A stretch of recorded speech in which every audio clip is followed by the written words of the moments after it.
when he fall in the well. Did you see Uncle Lou when he fall in the well? I said he fell so deep that he went straight to hell. The devil and his angels start ringing the bell. My mama told me 3 years ago I mustn't marry no lazy gal. Said no lazy gal, no lazy gal. I said no lazy gal, no lazy gal. My mama told me 3 years ago I mustn't marry no ugly gal. Said no ugly gal, no ugly gal. I said no ugly gal, no ugly gal. Blue hill water dry, nowhere to wash my clothes.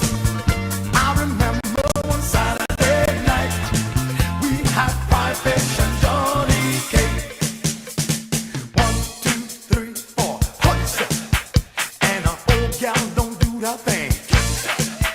I said 1, 2, 3, 4, hot step, and an old gal don't do that thing. Did you see Uncle Lou when he fall in the well? Did you see Uncle Lou when he fall in the well? I said he fell so deep that he went straight to hell. Did you see Uncle Lou when he fall in the well?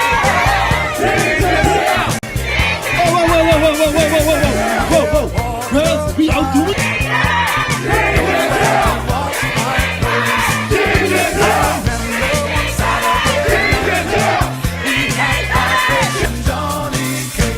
Come on now. R-A-T-D-L-E-S-N-A-K stuff for raptors.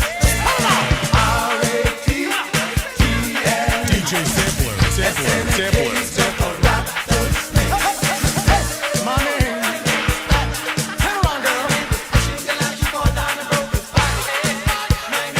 Sing it out. My name is everybody. Penny sausage, yeah. Mr. Walker selling there. There goes Mr. Walker. Take my penny sausage and push it right in. Yeah. Sausage, yeah. Walker selling, yeah. I'm gonna take my penny sausage and push it right in. Yeah. If you touch that thing, your mama gonna know. If you touch that thing, your mama gonna know. Lord, if you touch that thing, your mama gonna know. How she gonna know? Your belly gonna show one more time now. If you touch that thing, your mama gonna know. Lord, if you touch that thing, your mama gonna know. Touch that thing, your mama gonna know. How she gonna know? Your belly gonna show. Brown skin gal, go home and mind your baby.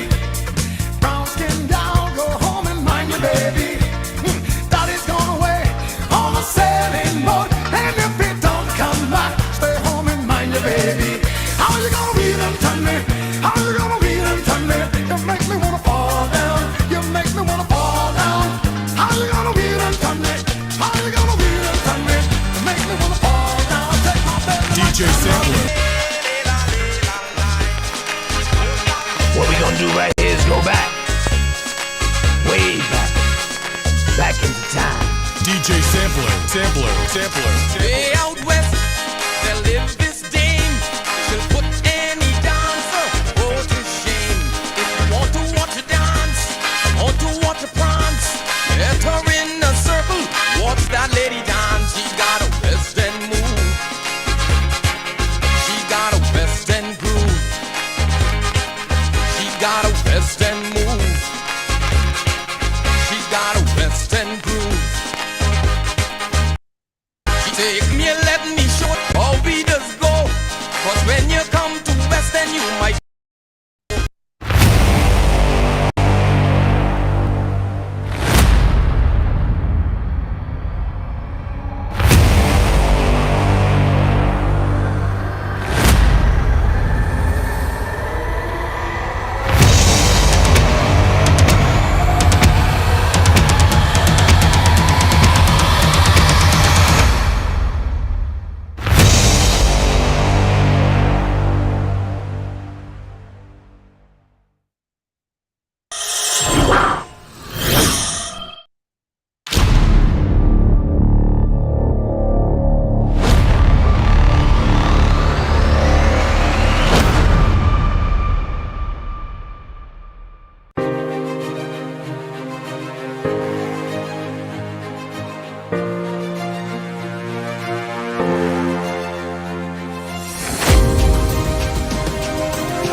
Good afternoon, Bahamas. Good afternoon. Let's give people some time to get on. You know what to do when you get on. Share in your WhatsApp group, share on all your social platforms.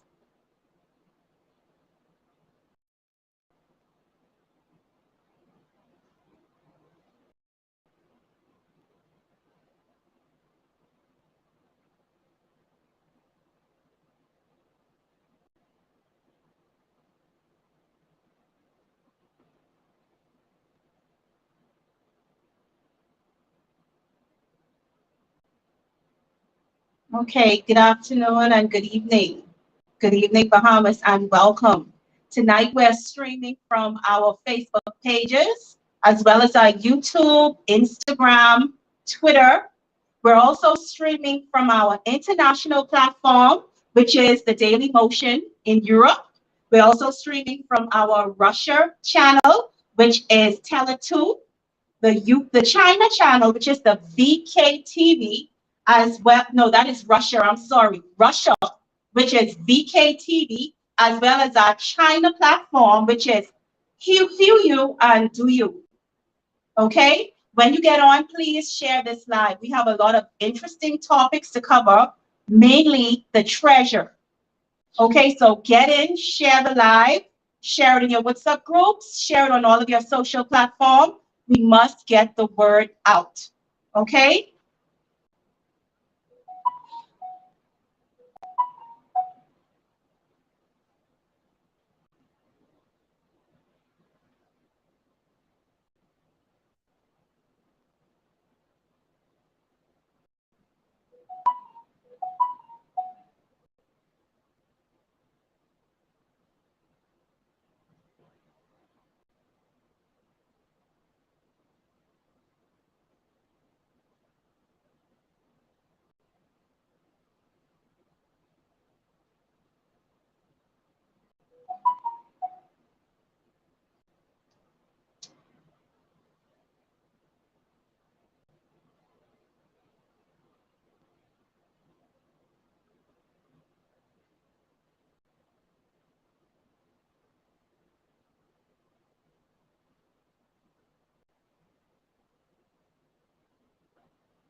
Once again, for everyone that is joining, good evening and welcome, welcome, welcome.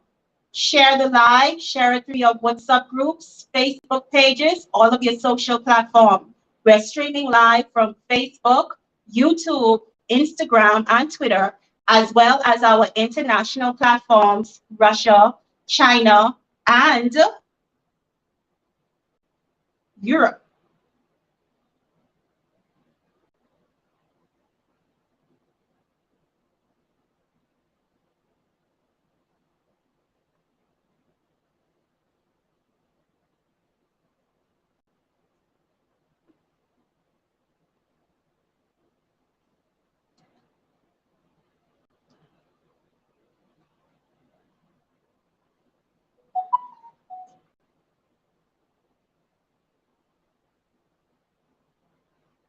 Good night to everybody. I see Queen Ferguson, Darren Stubbs. Welcome, welcome, welcome. Sincere Delancey, Eddie Smith. Thank you for joining us. Thank you. Thank you for joining us, Celestine Nouveau. Thank you for joining us, and thank you for always sharing the live. You are a part of the solution. Thank you for sharing the live. Crystal Butler, Miss Butler, welcome, welcome, welcome. Thank you for joining us. Karen DeMayo, thank you for joining us. Welcome, welcome, Bahamanessa, John Roll. Thank you for being here with us. You could have been anywhere else, but you decided to join in. Thank you, thank you, thank you. Good night, Shanique Missick, Miss Deborah Raming. Welcome, thank you for joining us. We have a lot to cover this evening. The topic that everyone wants to know about, the billions of dollars of treasure. The billions. I think we're doing that a little injustice by saying billions. I would go as far as to saying trillions. Our seas are filled with trillions. Trillions. That's powerful. That's powerful. I can't wait for us to get into this information that Mr. Bean is going to share with us.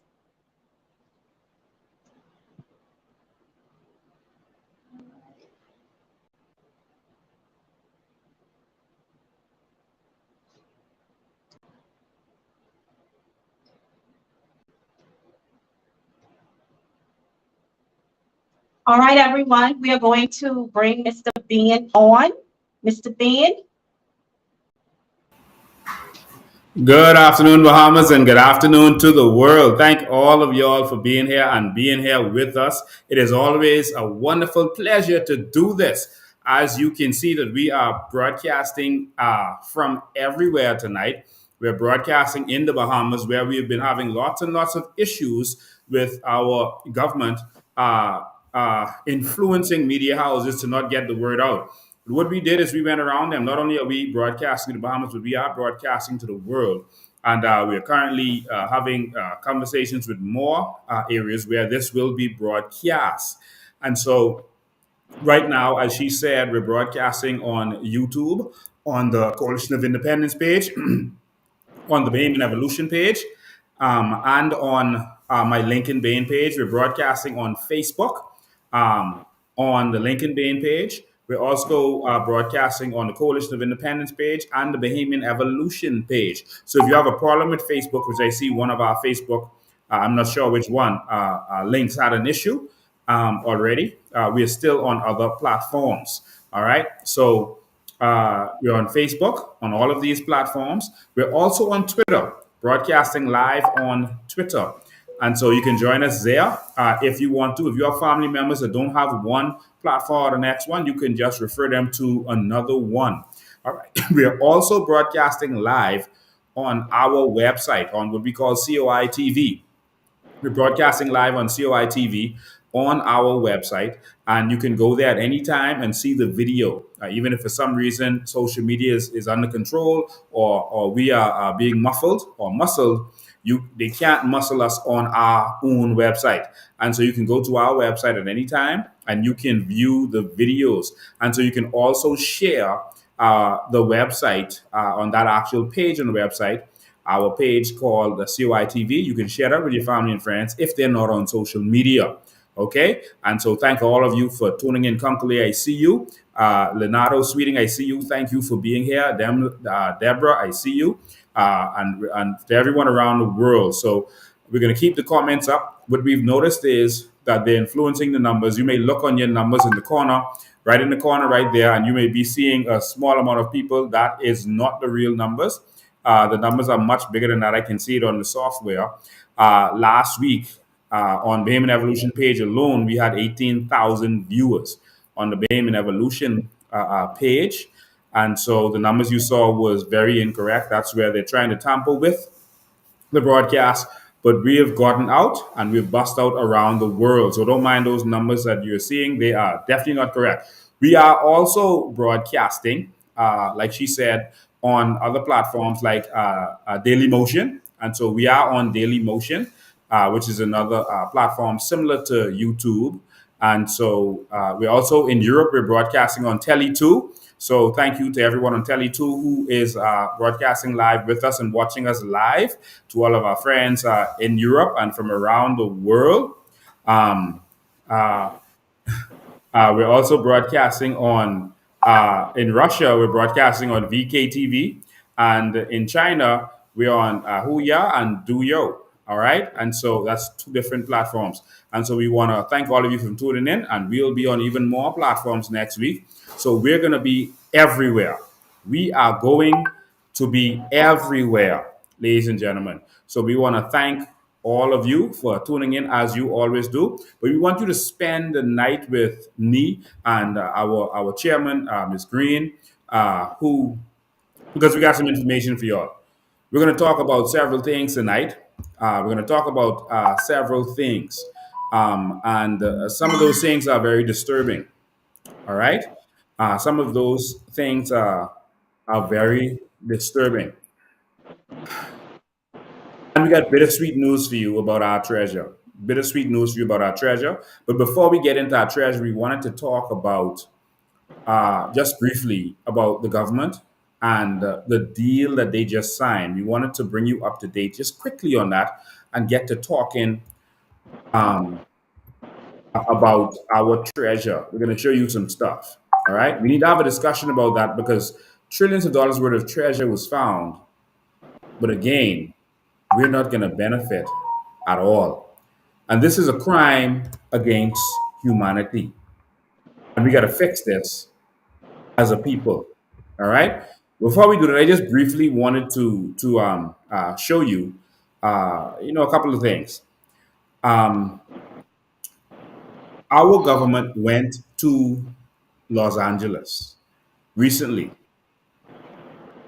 and signed into an agreement with 19 other nations, 20 nations signed, including our government. They signed onto an agreement basically to open our borders. And we're going to show you this in a minute. They signed on to an agreement to open our borders and to allow certain things to happen.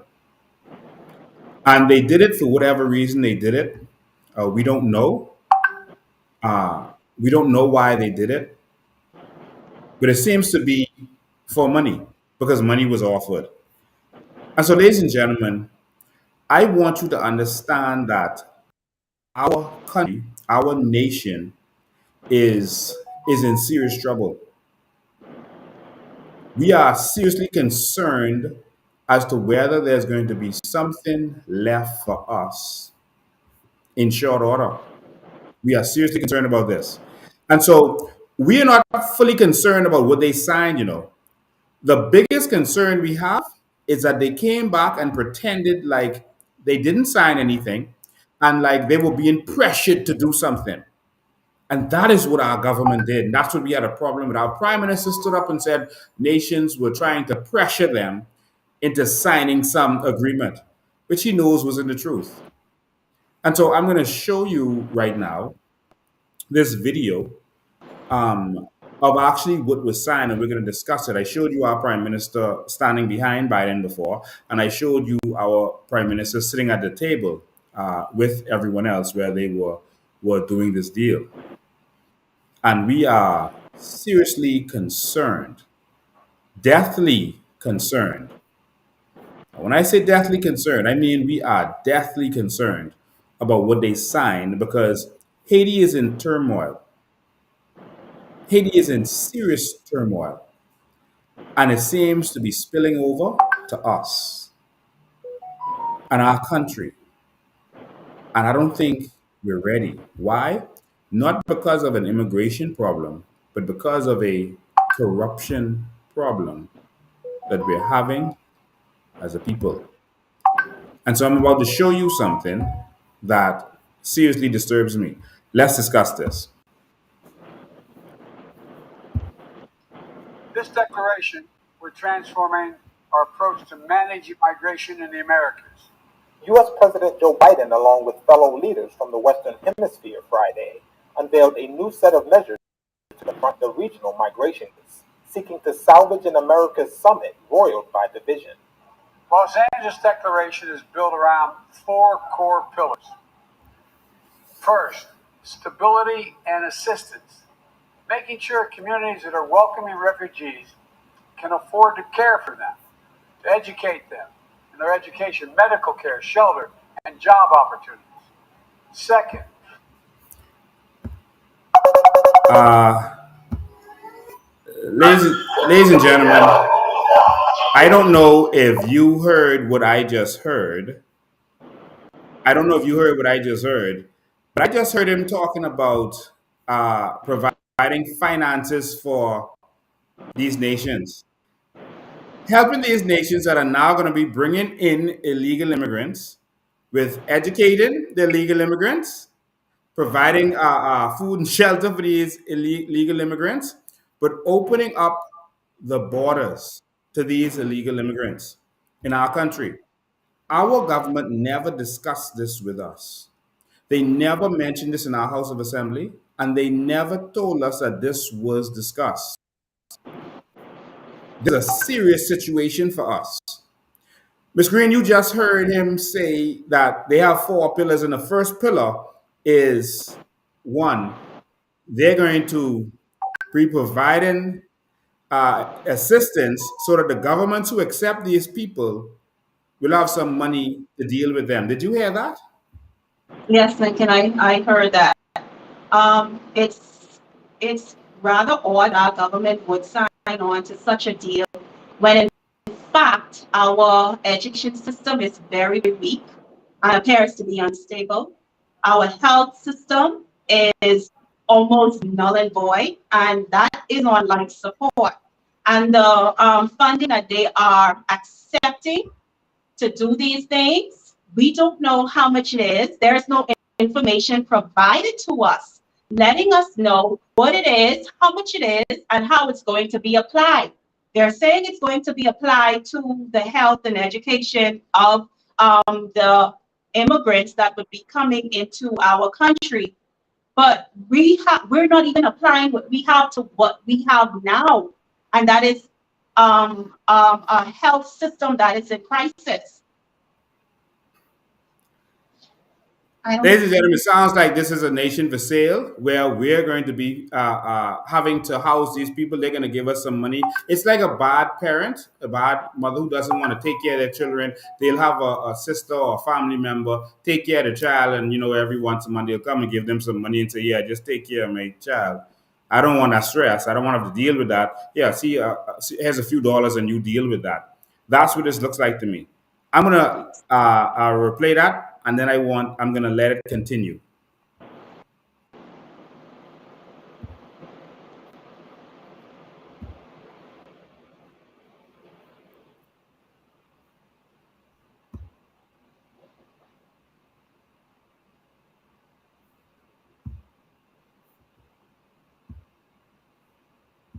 This declaration is built around four core pillars. First, stability and assistance, making sure communities that are welcoming refugees can afford to care for them, to educate them in their education, medical care, shelter, and job opportunities. Second, increase He just said job opportunities for these immigrants. So I'm saying this because I want the Bahamas to realize what is about to happen. You're concerned now about certain people getting all the jobs, etc., and that you're battling for jobs.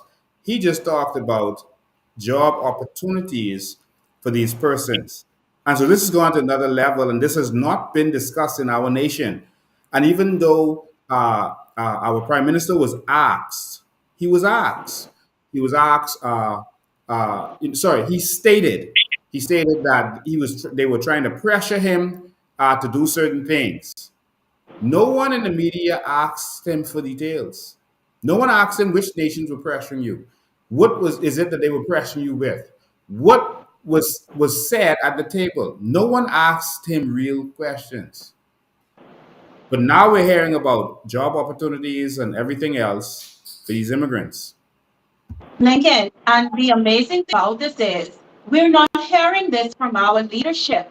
It seems like we're receiving secondhand information from international platforms, from other leaders of other countries. And I don't think that is fair to the Bahamian people. We are already a nation in crisis when it comes to employment, like I said, health, and our education system. Um, I think we really need to push for our Freedom of Information Act to be enacted because we are lost without information. Our leaders are going on these international platforms, signing deals on the behalf of the Bahamian people, and we know nothing about it. The only time we hear about the details of the information or contract or deal signed is when the international platform speaks about it. Wow, that's serious. I'm going to continue. First, stability and assistance. Making sure communities that are welcoming refugees can afford to care for them, to educate them in their education, medical care, shelter, and job opportunities. Second, increasing pathways for legal migration throughout the region, as well as protections for refugees. Third, working together to implement a more humane and coordinated border management system. And finally, making sure we're working together to respond to emergencies. 20 countries joined Biden for a ceremonial rollout of the plan, though several others stayed away. Some analysts are skeptical that the pledges are even meaningful enough to make a significant difference. Just a day earlier, the same day the summit kicked off in Los Angeles, asylum seeking migrants from Central and South America arrived at the U.S. border on rafts after crossing the Rio Grande River in Texas, another example of the illegal migration crisis still plaguing the U.S. Meanwhile, in California, there was a partial boycott of the summit by leaders, including Mexico's president, to protest Washington's exclusion of leftist U.S. antagonists Cuba, Venezuela, and Nicaragua. The Biden administration, facing a record flow of illegal migrants at its southern border, pledged hundreds of millions of dollars in aid as part of a U.S.-led pact dubbed the Los Angeles Declaration, aimed at creating incentives for countries taking in large numbers of migrants and spreading responsibility across the region. The plan culminates a summit by Biden that was designed to reestablish U.S. influence among its southern neighbors, including a new economic partnership that appears to be a work in progress. Lincoln, I have a question before you go Yes. further. Um, if we have all of these countries or the United Nations coming together to place funding in other countries to accept immigrants, why can't they take that same funding and inject into that economy for that country? Can you say it one more time? I wasn't able to get you just now. Okay, so we have the United States or the United Nations talking about giving countries funding to take in migrants. Okay, when it comes to the health, education, work, employment, to assist them within another country. Why can't they inject that same funding within their country to assist the situation what's going on there? Yes, of course, it's because they are trying to make sure that as they said in the article just now, that they're trying to spread this towards all of the countries. So So countries that would accept these persons, they're trying to make sure that they get other people to take them because they know a lot of people are trying to get to the US and Canada. So instead of having all these people come there and having to house them, feed them, educate them, it's going to cause an infrastructural problem if they take all of these people in so suddenly because now you need more schools and communities because you can't deny children. You need more hospitals. You need more of everything, police officers, everything to deal with this. So what they're doing is they're trying to spread it out to all of these countries. Okay? And if you're going to do that, then simply tell your people. Don't lie to us. It's what our government is doing. Tell your people that listen, there is a tragedy going on in the world. The bigger nations are putting together a package. America alone is putting together hundreds of millions of dollars to assist. A $314 million package they're putting together. There's another $65 million package and another $25 million package that they're putting together. And so these are some of the things that they're doing. And we have been having a problem. We have a unique situation where people are also trying to migrate to our country. And we don't have the resources to deal with a lot of things, especially illegal immigrants. We don't have the resources in our country to deal with it. And we have a corrupt nation. And this is causing a major problem. It's also causing another problem. A humanitarian problem is because the illegal immigrants would come here, have children, and these children would be at a disadvantage, living in situations that no child should live in without electricity, water, plumbing, etc., and the type of housing that they're living in. It should not be allowed to happen in this country. They're allowed to be second class citizens in the country. They can't have a driver's license. They can't open a business. They can't do certain things because they don't have proper identification. And it causes a crime problem when we're suffering from crime. And all of this is a part of the bigger problem that we're having, and no one is dealing with it. Okay, and so we can't handle this, but our government has decided to take a few dollars to accept this. To accept this. It's corruption from the illegal immigrants who are paying off our government, and now it's more money coming from the north to say, listen, keep these people. And so they're being flooded with money, our politicians are, and so their pockets are going to be fattened and we are going to be the ones to suffer at the end of the day. Remember, they don't live in your communities. They live in their gated communities. Their children don't go to the schools your children go to. If they get sick, they're going to jump on a plane and go to the hospital. Whenever you hear of Hubert Ingram going to the hospital, he would jump on a plane. Brave Davis, same thing. He got COVID. He wasn't like you. He jumped on a plane. And so these people don't live in the same situations we live in. And so we need to deal with this. Just a couple of weeks ago, Lincoln, we were told that Princess Margaret Hospital is busting at the seams. And how are we able to take care of another nation with one hospital? Can you say it again one more time? Yes, I said just a couple of weeks ago, we were told that Princess Margaret Hospital is busting at the seams. How are we Yes. able to take care? How are we able to take care of migrants when we cannot foster health care to our own people? We can't. It, It's as it simple has to make sense. unless they're going to give us money to build new hospitals and build everything else that we need. We can't at this time. We can't. It is not doable for us.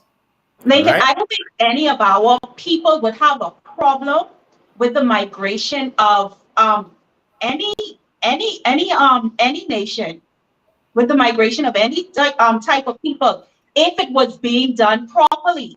You know, persons are saying Bahamians are moving to Canada. Canada has a system set up. We're able to take persons in. They know who is in their country. Yeah.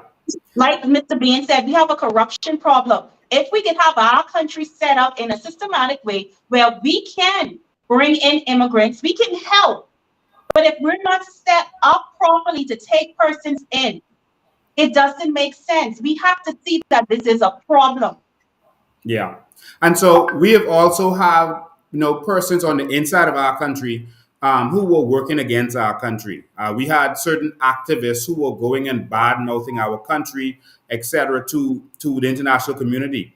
And so we have been fighting from within, and now we have certain pressures from without because our government is bending to this. And a lot of people, I hope you remember this. If you're Bahamian, you should remember what we experienced a few years ago, where we had some very well funded activists who were, I mean, basically, uh, they were going out there and lying on the Bahamas. You will remember this from just a few years ago that they went to the U.S. Senate and to other bodies. This is Louis Georges, a Haitian who has been given Bahamian citizenship, and Fred Smith, a well-known lawyer in this country. Paco Nunez is there also, and also Mr. Joseph Davel is there. Louis Georges has been encouraging illegal immigration and illegal migration for a very long time in this country, encouraging lawlessness in this country, and pretending that they're doing it for human rights. Okay, and so see here, they said yesterday human rights activists briefed the United States Senate on human rights violations. They're talking about us as a country. They said that we are violating human rights. This is a serious charge they made against our country that they believe are being committed under the government's new immigration policy. The president of Human Rights Association, Fred Smith, flew to Washington, D.C. With these other persons and said, according to a statement from the association, their organization was hosted by the Senate Committee on Foreign Relations at a panel discussion on the state of human rights in the Bahamas. Grand Bahama human rights members told the Senate that since November 2014, I want you to remember this, I want you to pay close attention to this. They said that since November 1st, 2014, the government has carried out mass immigration raids. That's a human rights violation because there were immigration raids.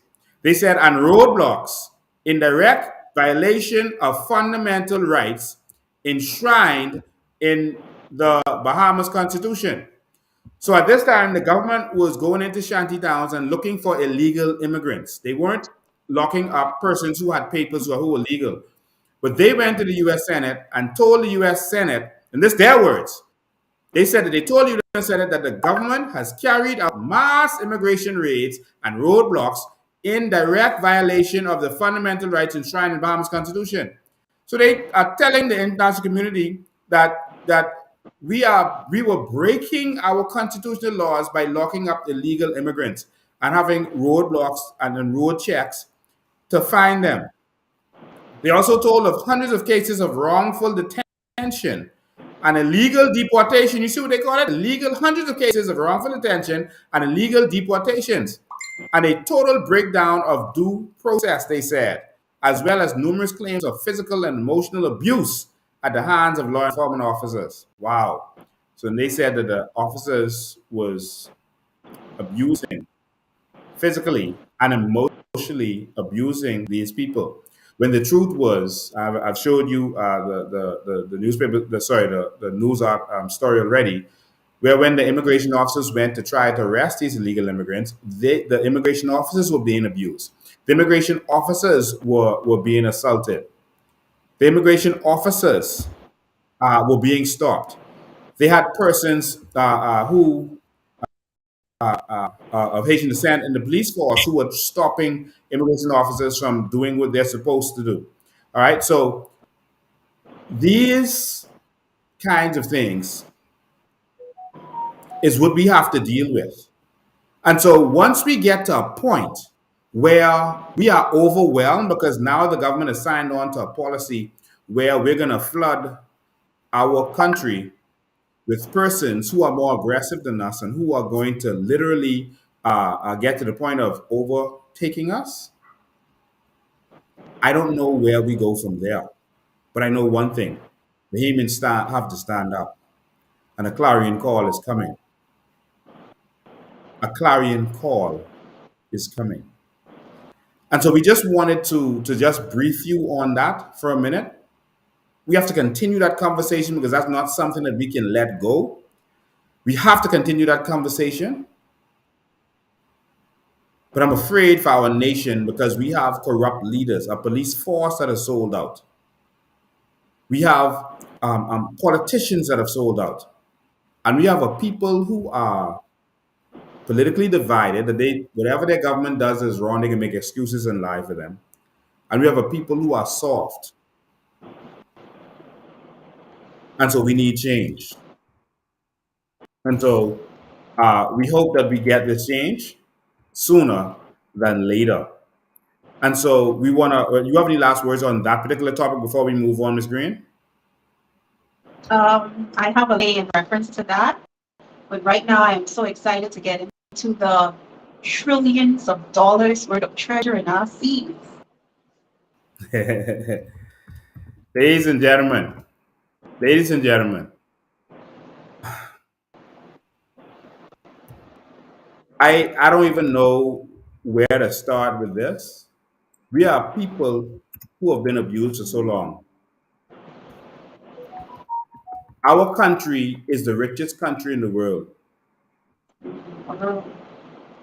The richest by far.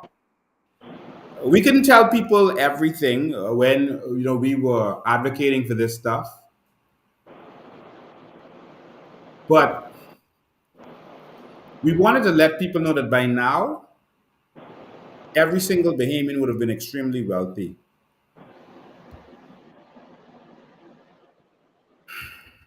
But they didn't listen. But I think more and more persons are ready to listen. How do you feel about that, Ms. Green? Uh, I think we had to go through this process, Lincoln. Everything happened, I think the way it was supposed to happen. I understand that as simple as telling persons that they can actually receive $100,000 a year, that was difficult for them to. They believe that they're not deserving of it, and they believe that it was impossible. Okay, right now you have U.S. citizens who are receiving tax return at the end of the year. Okay, we have natural resources. We have um, foreigners making so much money off of our resources. Why can't Bahamians receive funding at the end of the year? Each Bahamian. We have to keep asking ourselves, why not? It's possible. Now look what is happening in our seas. We have the sand, the soil, the aragonite, now the treasure. This is something else, and so we're gonna have a discussion with this. We want you to sit with us. We want you to sit with us as we go through this. We're gonna show you a couple of videos because you deserve to see this. Bahamas, you must see this.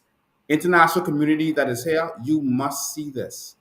The Bahamas is the richest nation in the world, and we're Yes. being robbed blindly. But you're going to see it now. So, ladies and gentlemen, we just want to again show you this little clip, and then we're going to show you exactly what is going on in the Bahamas. We're actually going to pull up some documents also that is going to allow you to see the treasure that has been found in our country. If you're looking for entertainment and laughs, this one is not funny. You can go to some other live. But this is serious because you have a nation of people who are wealthy, but our government is giving it away. Watch this news article. Of sunken treasure that has been at the bottom of the Atlantic Ocean for centuries. And it'll soon be on display for you to see. Local Times' Cody Weddle is in the newsroom to show us what all from the deep in the Bahamas. Yeah, it's many people's dream to find lost treasure, and that's exactly what happened in the Bahamas more than 350 years after a legendary shipwreck. Check out what they found: gold chains, emerald pendants, and coins. They're believed to come from the Nuestra Señora de las Maravillas, a ship that sank way back in 1656. Archaeologists believe the treasures were destined for aristocrats or maybe even royalty. The Maravilla sank off of Little Bahama. There were 650 people aboard when it collided with another ship in its fleet and sank. Only 45 people survived. Enthusiast and explorer Carl Allen had been searching for years with his company, Allen Exploration. And after all of that searching, they found those jewel-encrusted pendants, gold chains, and many priceless gems. And unlike previous discoveries from the shipwreck that were not reported, all of these findings will end up in a museum. The Bahamas Maritime Museum opens up to the public next Monday in Freeport, Bahamas. We have put a link on our website, local10.com, with more information about that special showing.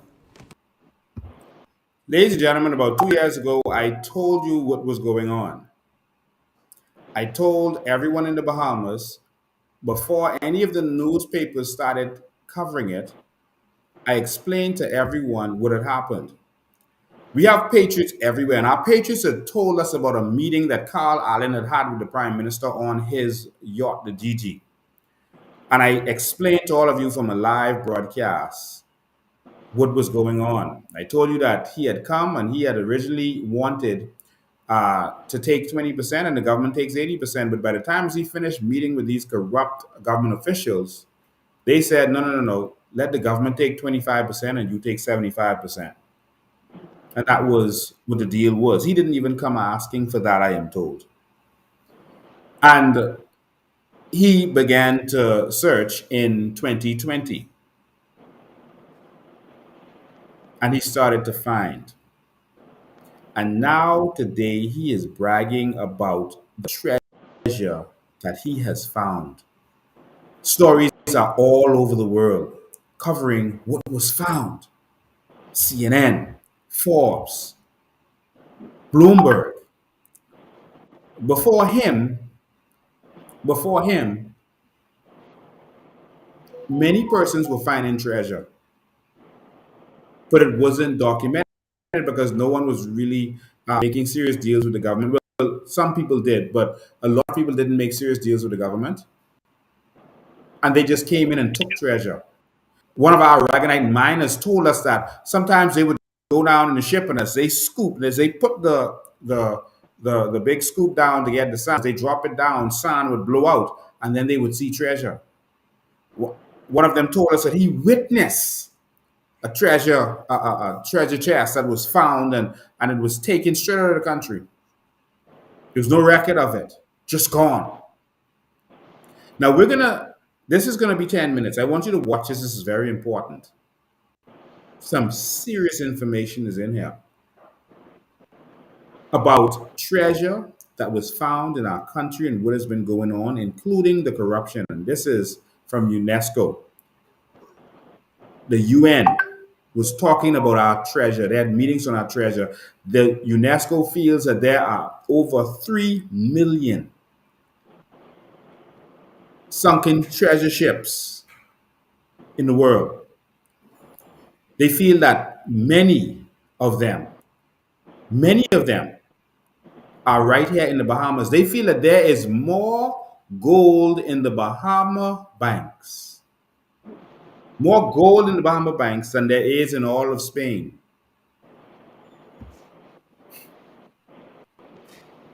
There are documentaries right now going on about this. The whole world is talking about this. But guess who's not talking about this? The Bahamas. I'm just going to show you a little brief clip of a documentary that's there. And we want you to research Bahamas. We want you to look for yourself. Don't take our word for it. The people who follow us and associate with us, they are researchers. They are people who go out and seek information. They don't just swallow anything that anyone gives to them. They want the facts. And they can go down and sit down because the World Wide Web is there and we have access to information. And so we encourage you. What we will do is point you in a direction. We want you to go find the rest. The whole world is paying attention to our treasure and we are not. I want you to watch this. I'm just going to show you the beginning part of this video and then encourage you to go and watch it for yourself. But the whole world is paying attention to our treasure. The whole world. They said that this is the new gold rush. This is the new gold rush, ladies and gentlemen. Watch this.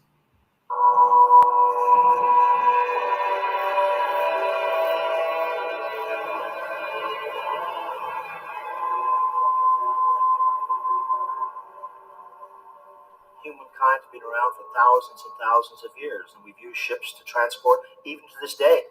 90% of the commerce in the world is transported by the oceans. Throughout the development of modern civilizations, despite the dangers, human beings have always crossed the oceans, taking their lives into their own hands. until the mid 20th century, they didn't have very good ability to predict weather. And as a result, probably billions of dollars have been lost in the ocean just through shipping wealth on the oceans. How many ships have disappeared? And how much wealth has accumulated at the bottom of the ocean over the centuries? The deep is an El Dorado. There's more gold and silver in the Straits of Bahamas than there is in the Bank of Madrid. A new gold rush is emerging, a race in which treasure hunters rub shoulders with investors, constantly searching for new leads. C'est ça et certain qu'on va voir un bon résultat si on continue à chercher ces épaves. How many shipwrecks? How many lost pages of our collective heritage? This is a very important heritage for all of us. Do not commercialize it. Do not pillage it. Shipwrecks are becoming strategic and economic targets, and politicians now enter the race. Estas compañías de caza tesoros están arrasando. You have not seen one case of a good treasure hunter. And as treasure hunters and so-called guardians of history clash, the shipwrecks themselves are in danger. In a matter of a few generations, the ancient hard drives of the past are being erased, and the legacy for future generations will be a flat line.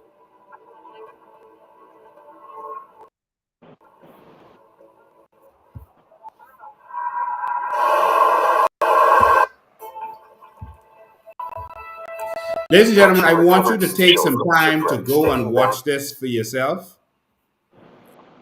You're going to stuff that's really interesting there. You're going to find some stuff that's going to blow your mind. Did you hear them say it? See, this is not something that you're going to see on TV in our country. But you heard them. It is the new gold rush, like the Wild Wild West. They've been doing this for years, though. I'm going to show you the documentation. But I want you to take 10 minutes. Some of you would take 10 minutes wasting some other time. I want you to listen to this Bahamian professor who presented to the UN. I want you to listen to his words carefully because they are selling out our country. And they told you that we were selling dreams, don't believe us. But every time we talk, we bring the facts. But they just talk and they just talk gossip and tell you, just don't listen to them. And ladies and gentlemen, the Bahamas is the new gold rush. And it started years ago. Y'all just didn't know. Miss Green, you saw the preview to that. And you heard how they're talking about the gold that's out there. How does it make you feel? Angry. Very angry. I'm upset. Our people have been robbed for years. And we surpass, if you can go far back, our people have been robbed, Lincoln, for years. Okay? And it's sad that everyone else around the world knows about this, what is going on in our country, but yet the Bahamian people are censored. It's like we don't matter. It's none of our business. All of these talk shows that come on, or all of these social media platforms, I don't want to call the names, that are giving other audience to other people, they're coming on and they're talking a bunch of nonsense. Okay? These are the things and topics that needs to be covered in this country that will empower our people, enlighten them, open their minds, give them a different level of thinking, a different level of sense of pride as Bahamians. Listen, Lincoln, this country is God's country, okay? We have everything in this country. Natural resources, the gold, the sun, the seas. We have abundance of wealth in this country. The only people the wealth is not touching are the Bahamian people. Okay? Like, for example, right now, your live is being blocked on Facebook. You don't have that national platform to spread this message. Why? A leader that keeps their people dumb does not care about their people. Yeah. This information is all around. Bahamians, I need you to get your hands on this information and put the questions to the government. When are we going to benefit off of what is ours? Okay, so what I'm going to do now, yeah, I am extremely upset over stuff that I found it over 2 years ago when we really started all of this search. It Yeah. really blew my mind to see how they were keeping us dumbed down. Someone put together what was recently discovered. They put something together. This is about 5 minutes. I want you to listen to this to see what's really happening in the Bahamas right now. Someone put this together with automated voice, and I think they did a good job of it. So I'm gonna use it and play it. I want to thank you for preparing this, and I want you to watch this and see what was just discovered. Then when we're finished, I'm going to show you how much more has been discovered. Every ship is worth $1 billion, and in some instances more. Every little artifact you see, it's not just about gold and silver and platinum. Every plate, every vase, every trinket that they have is worth a lot. I want you to watch this if you are serious about taking this to the next level. This is for serious Bahamians who are ready to take this country back. So what you're about to see is a video that someone put together to show exactly what is going on. And I like how they put it together. So I'm going to actually use this video in order to do that. And I thank them for taking the time to do this. And more Bahamians need to set out to actually do this.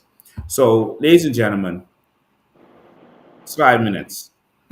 Talk about a find. A treasure trove of jewels, medallions and historic artifacts has been uncovered in the Bahamas that date back to the legendary 17th century Maravillas shipwreck, and the public is about to get a look at it. Nuestra Señora de las Maravillas, Our Lady of Wonders, a two-deck Spanish galleon, sank on May 4, 1656, off the Little Bahama Bank in the northern Bahamas on a trip to Seville from Cuba. It had been carrying numerous treasures of both royal tax and private property. The 891-ton ship went down after colliding with its fleet flagship. It struck a reef 30 minutes later, and ultimately sank.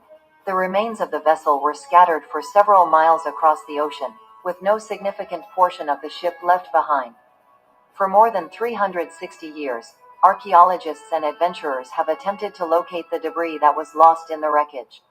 And while much of the treasure, an estimated 3.5 million pieces, out of 8, was salvaged between 1656 and the early 1990s, modern-day technology such as high-resolution magnetometers, enhanced GPS and metal detecting has allowed Allen Exploration to bring to the surface riches beyond one's imagination. In an interview with Fox News Digital, Allen Exploration founder Carl Allen said that he and his team began pulling up precious artifacts in July 2020 near Walker's Cay.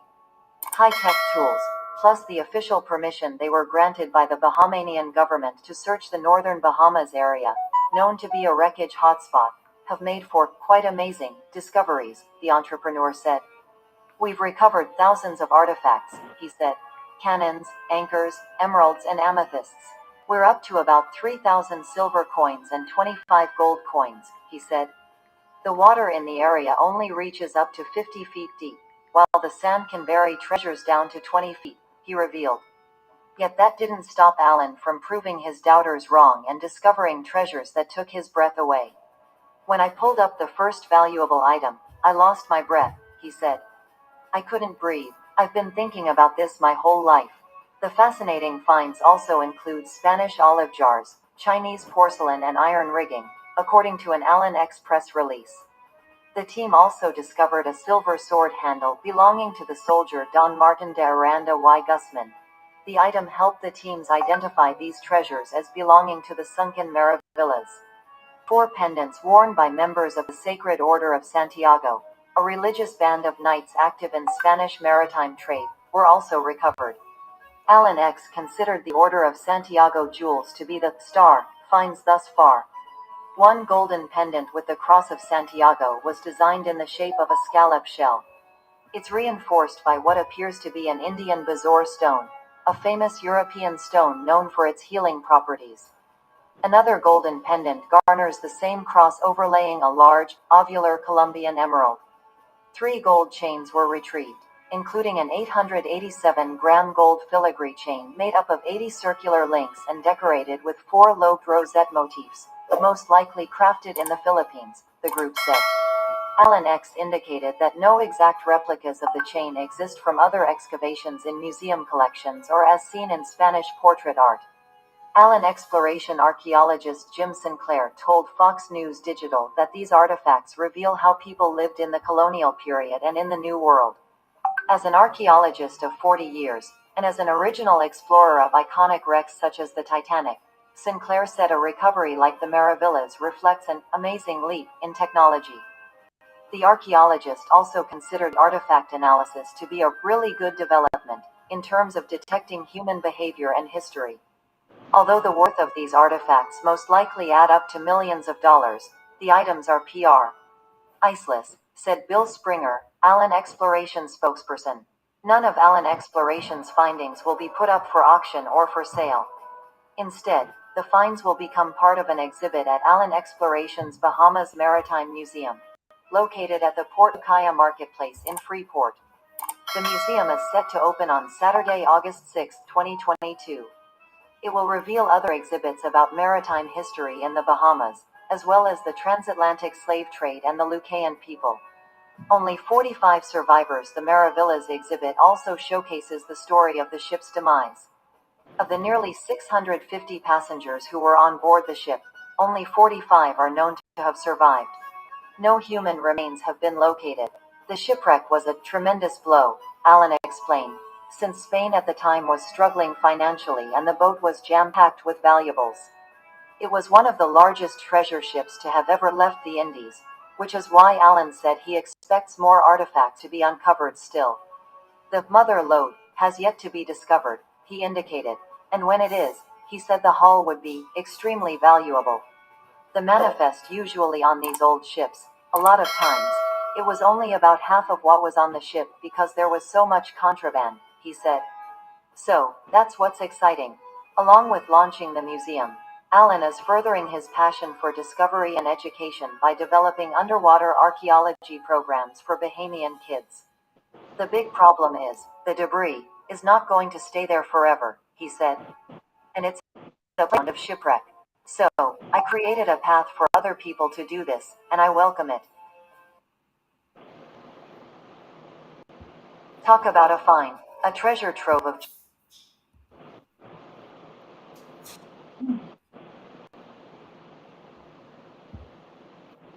And so, ladies and gentlemen,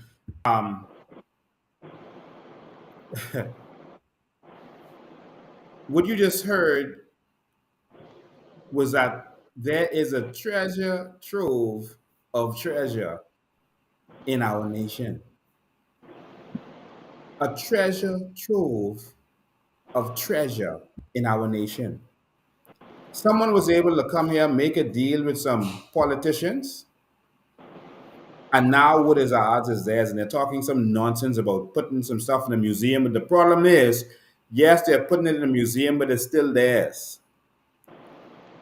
So, in other words, that's like someone coming in your house, finding stuff in your house, and say, "Hey, I taking this. I found some money in your house. I'm taking it, but I can let you keep it in your house, eh? But you can't use this. Only me can use this." That's exactly what's happening here. Lincoln, with all of the resources that this country has, and I always just call our natural resources the nation's currency. There would be no need for a high increase of taxes or taxes, period, if our government would just monetize our natural resources, open a sovereign wealth fund, take into account all we have, enact a Freedom of Information Act, and be fair.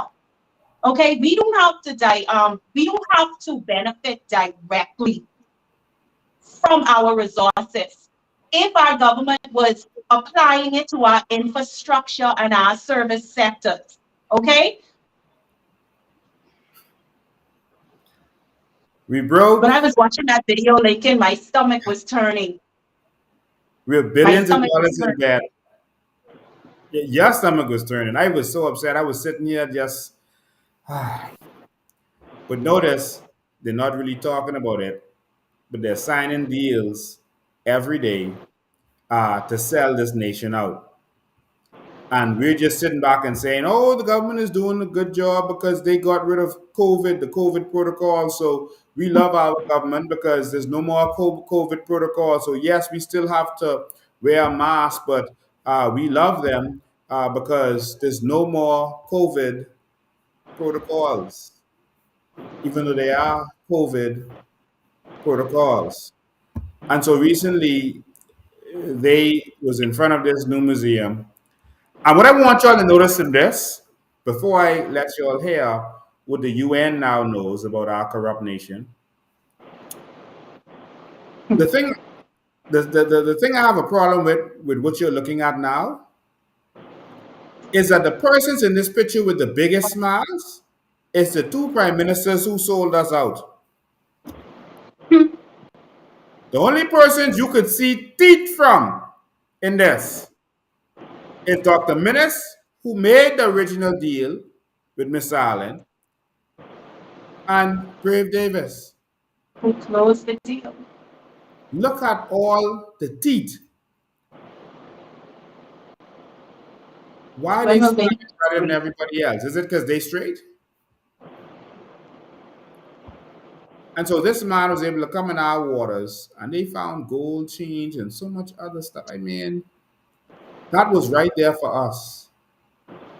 While our people, Lincoln, fight for their political party to get in just so they could get a $5,000 contract. Being distracted by the real value of this country. Yes, the crown land belongs to you. We're not going to stop coming after that. The aragonite, the sand, the salt. Lincoln, I think if our leaders could have harnessed the sun, they would have sell our sun to another nation. Yeah. If they could have harnessed the sun, they would have sell our sun. Well, we got a 10-minute video that's worth watching. And this is where a report went to the UN from a Bahamian you're gonna see. And it showed about the corruption and how files just went missing. That persons were given licenses for treasure and they were hunting, but they never told you about this. You never knew that they found treasure. They found $1.6 billion worth of treasure in 1986. They found treasure in our country and the money went, we have no idea. They had many deals where treasure was found and then the files was missing or they lied about what was found, etc., and there was no oversight, nothing. We should not be a poor nation, but we are busy being distracted by politicians and their dirty tricks. Ladies and gentlemen, it's 10 minutes that may change your life. I want you to listen to this gentleman, and when we come back, we can talk about the solution because there is a solution. There's a strong Always. solution. There's a strong solution. And it is not our old leaders selling this country out.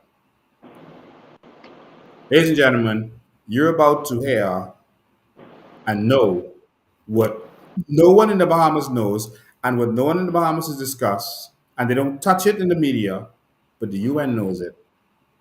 Ladies and gentlemen, Nesco. Good morning.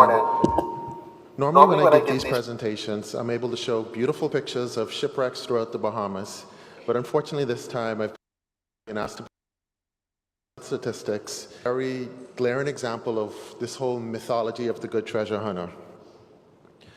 Before I get into this presentation though, I wanted to just show where the Bahamas was and why we have such a vast amount of underwater cultural heritage. The Bahamas is located just south of Florida or just north of the Greater Antilles in the Caribbean, but we are the location of the shipping routes between the old and the new world. And a lot of our underwater cultural heritage stems from a lot of the European powers that colonized the Caribbean.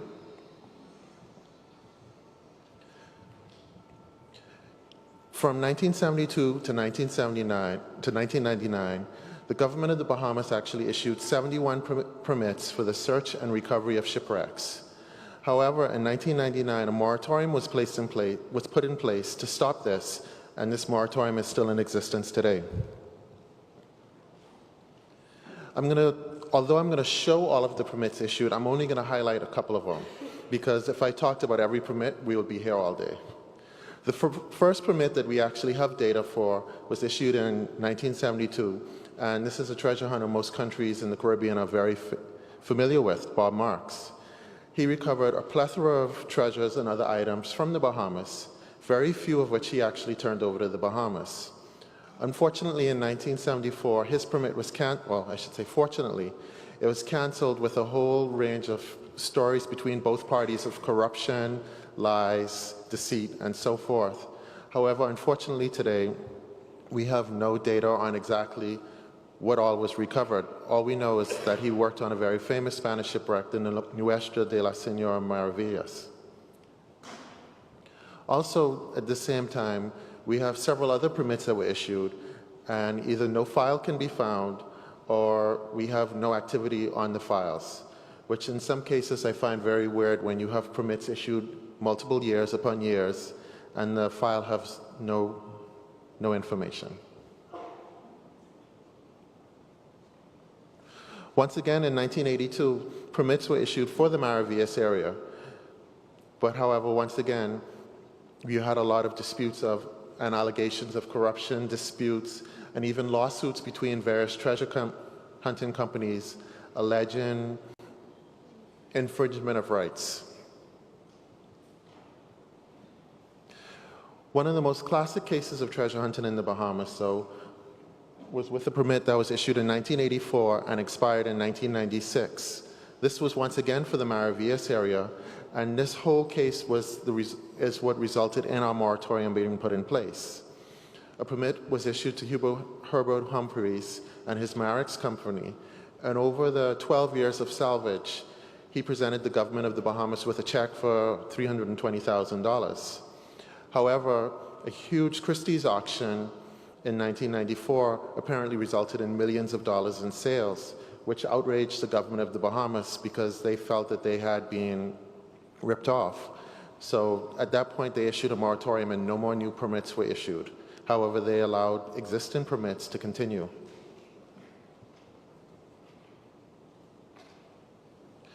Permits were continued to be issued, and we find in many cases shipwrecks were located, and sometimes in the files it would tell you how many shipwrecks were located, but no locations, no data on exactly what kind of shipwrecks or what was found or what was recovered. Many times in the government files it says artifacts are divided, but in my investigations can't find what artifacts were divided, where they were divided, or where they're located. And to this date, we still don't know where these artifacts are. We have one case in the Bahamas where we have two cases in the Bahamas during this time where permits were actually issued to archaeological firms or archaeological groups. One is the Texas A&M institution in the United States, and they actually excavated one of the oldest shipwrecks in the New World, and we have extensive data on that shipwreck. Another license was issued to a company out of Florida, which carries a bad name, but they actually do good work. It's the Mel Fisher Maritime Heritage Institute. While they do carry the name of Mel Fisher, one of the more infamous treasure hunters in Florida, the work done by this institution is top-notch, and the reports from this shipwreck details every artifact found. We can account for everything that is being discovered, and everything has been conserved in labs. However, in the investigations, I could find also cases of artifacts, but no reports. Items recovered, but no permits issued. And so it became very difficult to trace how many permits were issued over the time. So to just give an overview, from 1972 to 1999, the government of the Bahamas issued 71 permits. 46 of these permits have no recoveries whatsoever, or no documented recoveries. 26 of these permits, either there were no recoveries, or no recorded fieldwork, or nothing on file. And some of these permits were issued year after year after year. So I question, were there really no field work or was there just no accountability? We have 19 permits that had recoveries, but most did not divide the artifacts, or there was no account of artifacts given. 2 of those were archaeological projects, and then 3 projects actually had artifacts with divisions. And I can tell you, for the most part, the government of the Bahamas received from more or less crap. When I got a chance to investigate the artifacts, I found bags that was written on it, junk coins for the government. And it amazes me that the government would actually accept something with the word junk written on it, but there was no proper oversight. And then we had the one project with a cash payment. All of this was governed under what was called the Abandoned Wrecks Act, and this has since been repealed. Since then, we've had an Antiquities Act passed that governs archaeology in the country, but made no real specific mention of underwater cultural heritage. In 2011, the government amended this act, and it defined underwater cultural heritage, but they made the mistake of trying to merge underwater cultural heritage with commercial salvage. And when I first saw the first draft of the legislation, my comment was, these two do not work together. They presented a legislation that talked about division of artifacts, and then they gave me regulations that were an exact copy of the UNESCO annex. And so my first comment to the government was, you have to get rid of one, either the 25%, 75% split, or you have to change your regulations. They made a decision to change the regulations and asked me to write new ones. And luckily for me, I was able to write ones that were so restricted, no permits have actually been issued since. Currently, though, however, we have 19 full applications before the government and another 5 cases of individuals actually making presentations to the government for our applications. Also at this time, we've had a U.S. commercial salver put a claim in for a Bahamian wreck in an American federal court. And the worst part about it was the American federal court approved his claim. The challenge that we have in the Bahamas is that the Bahamas, although a small country, is incredibly large. We have the largest exclusive economic zone in the Caribbean. And for a small country, this is bigger than all of the islands in the Greater Antilles. And if we look at the exclusive economic zones of the entire Lesser Antilles, these are the small islands in the Southern Caribbean combined, it's still not as big as the Bahamas. So we have an incredible amount of space that we have to patrol. This causes problems today. We have a lot of fishermen who know where all of the wrecks are, and they bring them up and they take it to the cash for gold locations. And our cash for gold, there's no regulations to govern these. So they're buying constantly Spanish silver and gold, and I'm always hearing stories about it afterwards. Also, we have incredible problems of looters. Since we're so close to the United States, you have a lot of looters from the state of Florida who just come over for a day and they know where all of the wrecks are. And the picture I show here is it's a picture of a melted gold, I don't know what else to describe it as, but that was looted off of a known wreck off of Grand Bahama. And the looters off of the state of Florida are so bold that they post this information online almost daily. Even on our blogs, you have this whole dissent on what should the country do. Here is an example of somebody who's arrested for looting a known wreck in the Bahamas, and the social commentary is, well, the government doesn't own that. That's in the water. It should be owned by everybody. But since 1999, the agency I work for, we've been recommending policies for responsible and modern management of historic shipwrecks in Bahamian waters based on the UNESCO Convention, conservation, public access, respect for national heritage, and public benefit through heritage tourism. We've had the opportunity of doing a few small projects in our agency to show the government how these projects should work, but we're still fighting the whole myth of the treasure hunter. Thank you.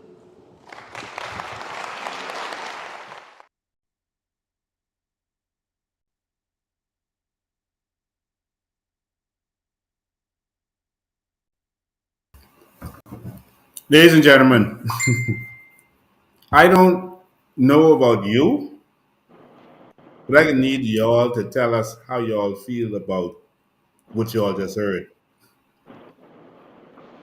Miss Green, you started off. We're going to open the phone lines. You started off. Lincoln, this has to be a crime against the people of the highest order. Of the highest order. And I don't know what it is going to take for our people to galvanize and wake up and demand some form of accountability from our leaders, both former and current leadership. This has to be one of the most unacceptable things. I don't think persons in any other country would allow these things to happen. You know, you have nations all around the world realizing the injustice served upon them for years, and they are waking up. I understand our nation is a nation of servitude, but how long are we going to bend and bow to the injustice that is being served across the board on all Bahamians? This is affecting all Bahamians, knowingly and unknowingly. This is going to spill over into generations to come. And we have to do something about it. You know, we can't just have some Bahamians standing up. All of us have to stand up. We cannot allow the government to continue dividing us and keeping us blind, deaf, and dumb while all of this is going on in our country. The radio talk shows, the news media, no one is informing the Bahamian people. No one is educating the Bahamian people. Our country is being picked away daily, daily. And the Bahamian people are not benefiting. We should be able to partake in every single factor of this country when it comes to our natural resources. Why can't we? Are we not good enough as a people? Do we not deserve it? Who says that the natural resources does not belong to the people of the Commonwealth of the Bahamas, the Bahamian citizen?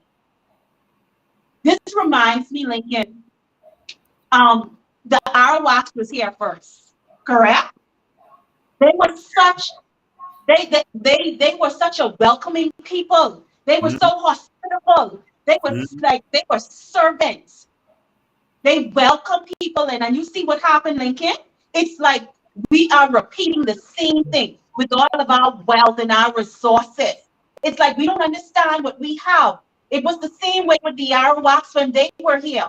They had all of this wealth as well. And the foreigners came in. They saw what they had.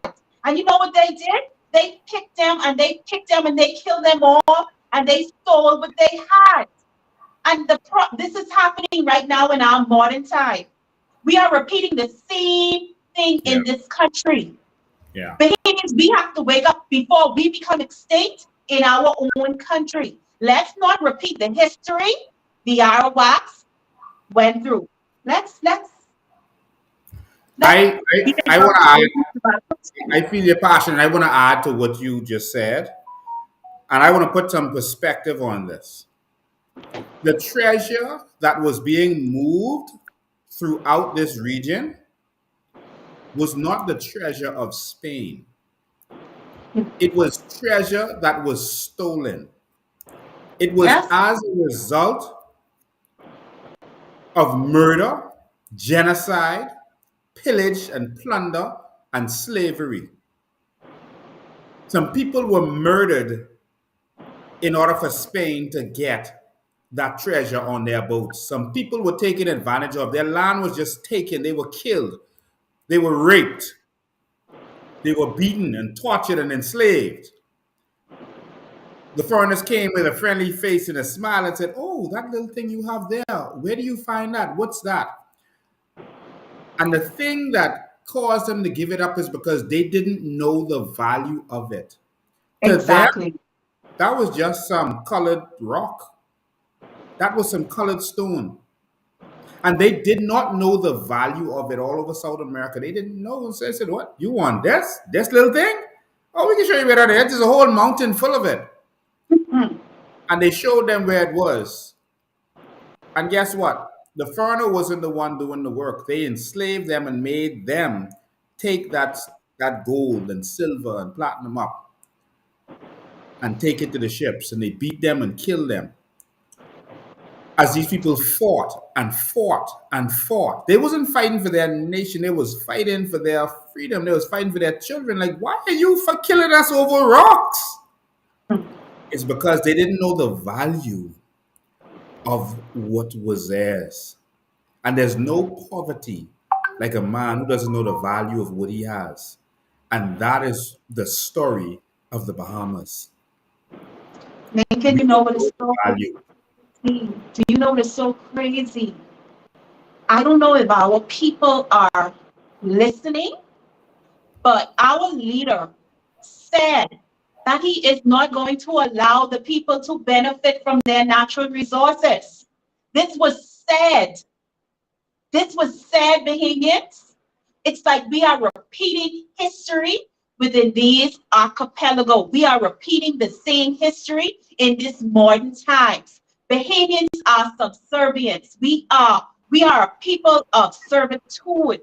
We are welcoming people. It's the same thing with the Arawaks. We're repeating the same thing. When are we going to wake up? We have to fight for our survival in this country.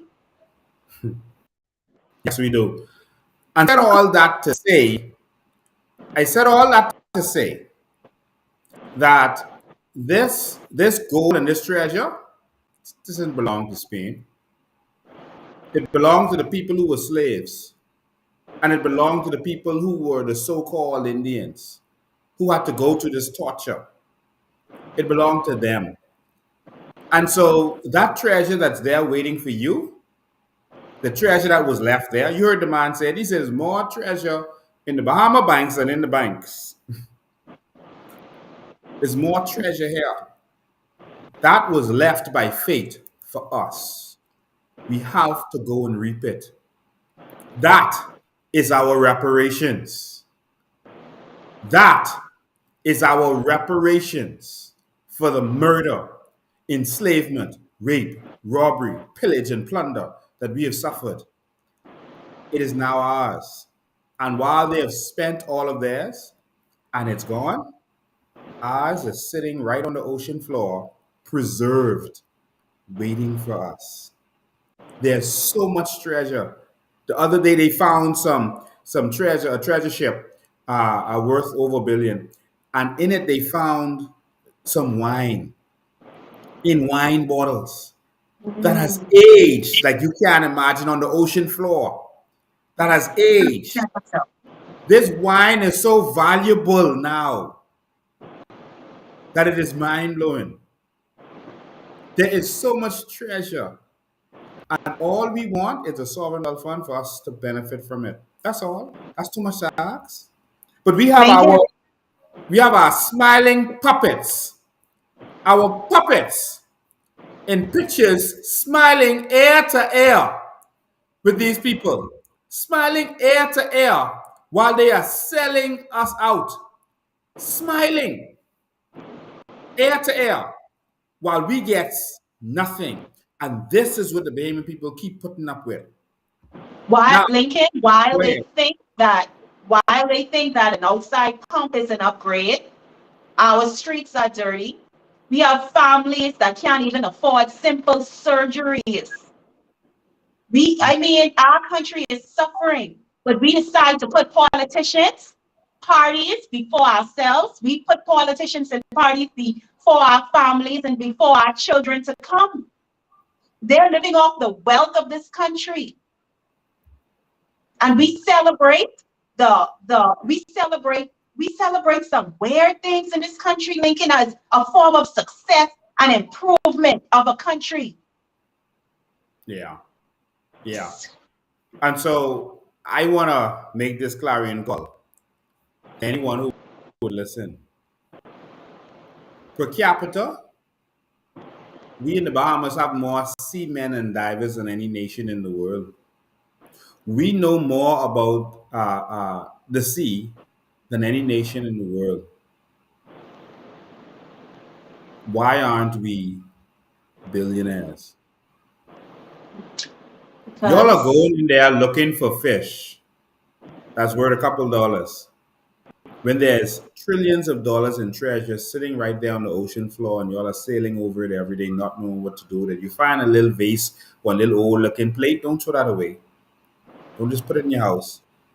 That is worth more than your house. You find an old spoon or fork or an old gem, that may be worth more than your house. And I'm calling on Bahamians to now rise up. We are the marine kingdom. We are the marine kingdom, and our wealth is in the waters. And I'm calling on our fishermen to unite and our people to come together. Our wealth is in the water. Go and retrieve our wealth. It reminds me of a story where the Christ sent Peter, into the water to get. He said, "Go in the water. The first fish you pull up is gonna have a gold coin in his mouth. Take that and go pay what you need to pay." Our wealth is in the water. Let's go get it. And so, if you are a fisherman or you have a boat, a good boat, sturdy boat that we could go there and do some stuff with, call me 803-5995. You think they had a hissy fit when we took back our crown land that was left as reparations for us for all that we went through. You think they had a hissy fit when they took that? Time to take our treasure. And so you got a boat, and you ready to do this? Let's hit the seas. Let's take back our treasure for the Bahamian people because our government ain't doing it. Our leaders ain't doing it. Brave got some good money in the bank. You could have come together, get some partners together, and do a treasure hunting coup for the Bahamian people.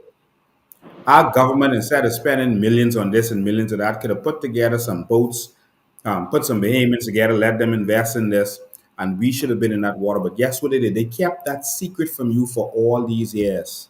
They wouldn't even discuss it or let the media discuss it. They've been lying to you. They've been saying that we have no natural resources.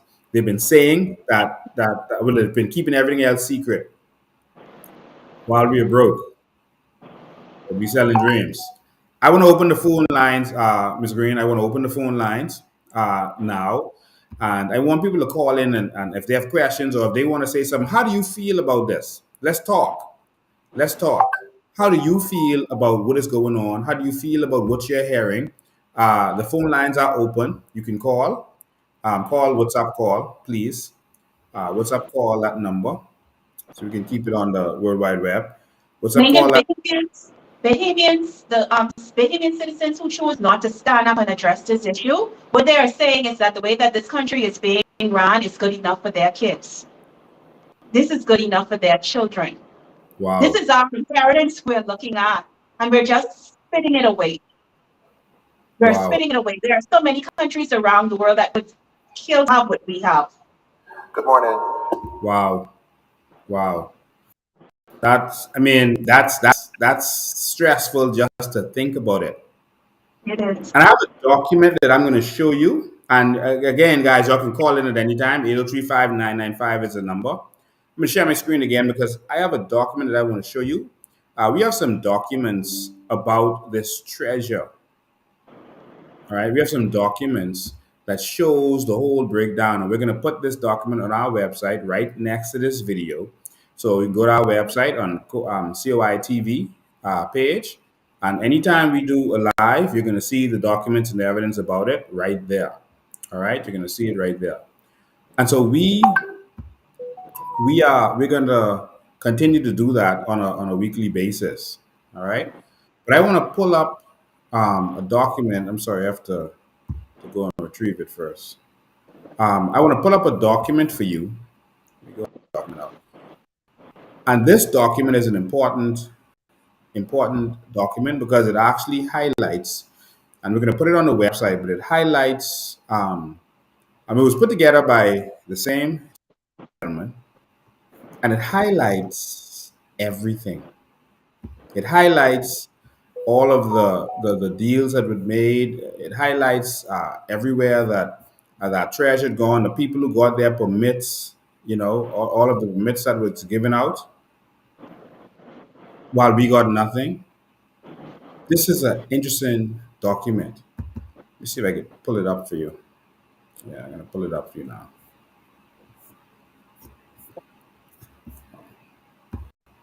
Sorry, it's a PDF I want to pull up so you can see it.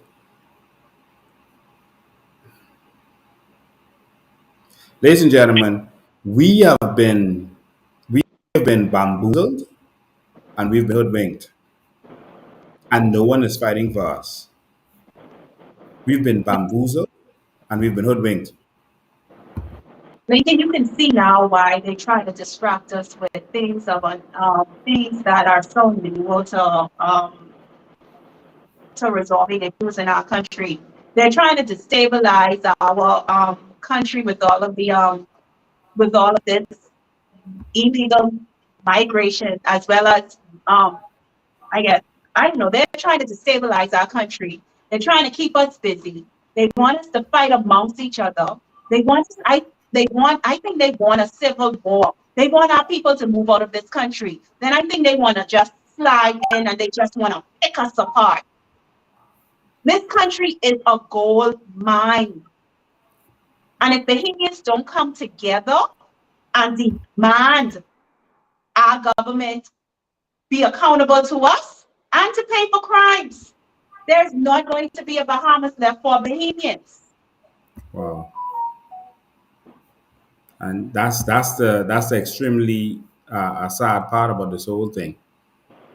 There ain't gonna be nothing left if we don't take this serious. We got a call coming in. Let's take this call before I actually start going through this document for y'all.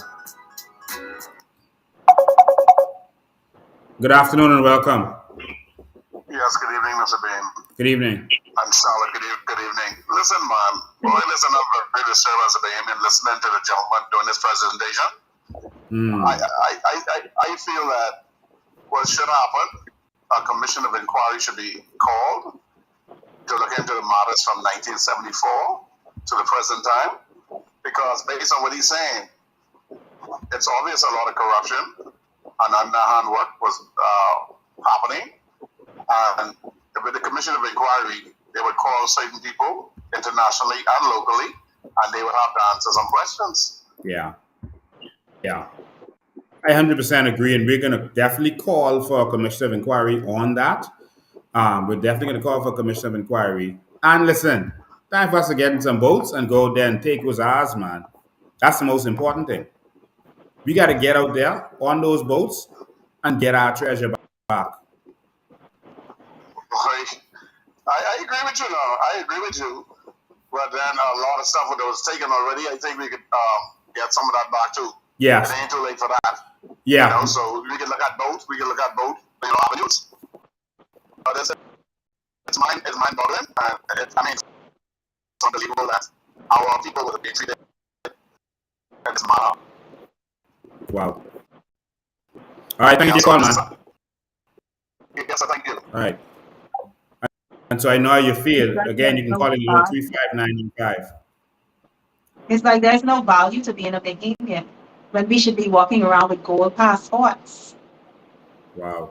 I know I heard people say the Bahamas is the Dubai of the Caribbean. Listen, the Bahamas surpassed Dubai. Our population is small and our wealth is on a massive scale. It is. It truly is.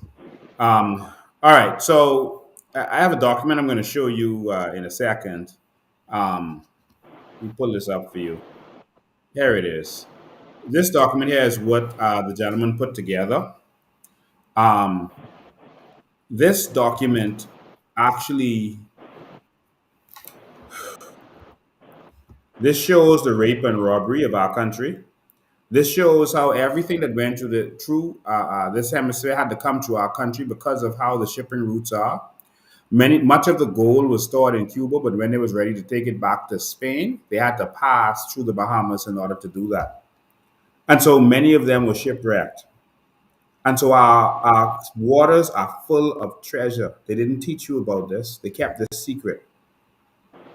So again, he talked about from 1972 to 1999, they were issuing out permits, 71 permits. for the search and recovery of shipwreck was issued. All right, and between that period of time, 71 permits were issued, and of course, we got little to nothing from it. And so you can see all of these different. We're going to put the document there for you so that you can actually see what transpired. But if you look at this document, you are actually going to see everywhere where they had the permit. So on this page, you can see that in 1972 to 1974, this company had an area in the little Bahama Bank, and it was the first recoveries from the Maravillas, including gold, bullion, silver, bars, gold and silver coins, emerald, and jewels. um, yeah, emeralds and jewelry. It was Bob Marks. It says known corruption on both sides. That means corruption in terms of our government and corruption in terms of the person who was doing it. And so there was known corruption on both sides. All right? And this is information that the UN even has. So in 1978 to 1983, Manawaki, all right, no file can be found as to the treasures they found in Manawaki. The files have gone missing. 1979 to 1984, Orange Key, no activity recorded on file. Known Spanish shipwrecks in the area.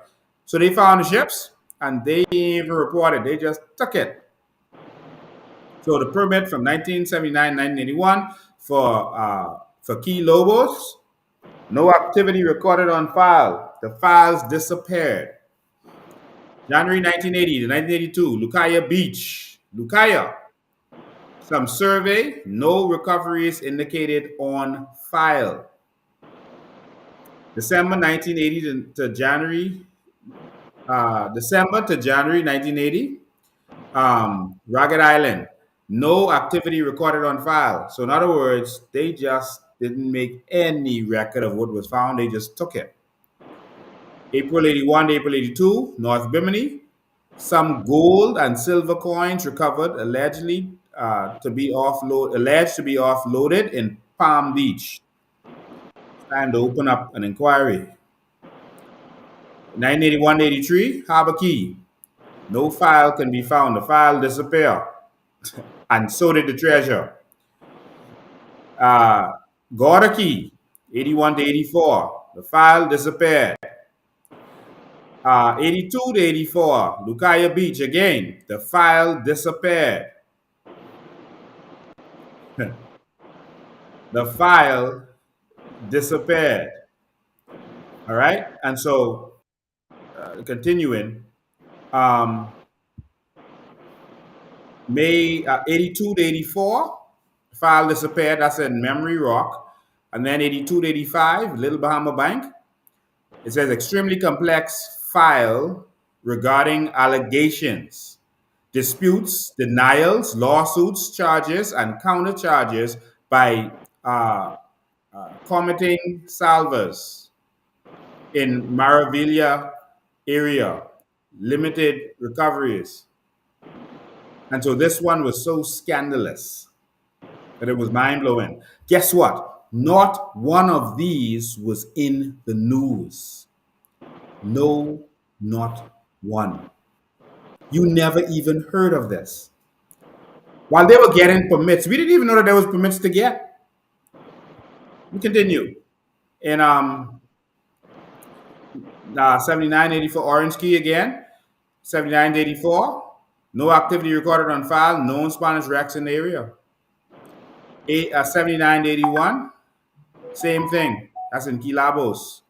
Again, 80 to 82, Love Beach, some surveys, no recoveries. Sorry, I went backwards, reading the same thing. Okay, back to where I am. 83 to 84, South Shore, no activity recorded on file. 83 to 89, Gingerbreads.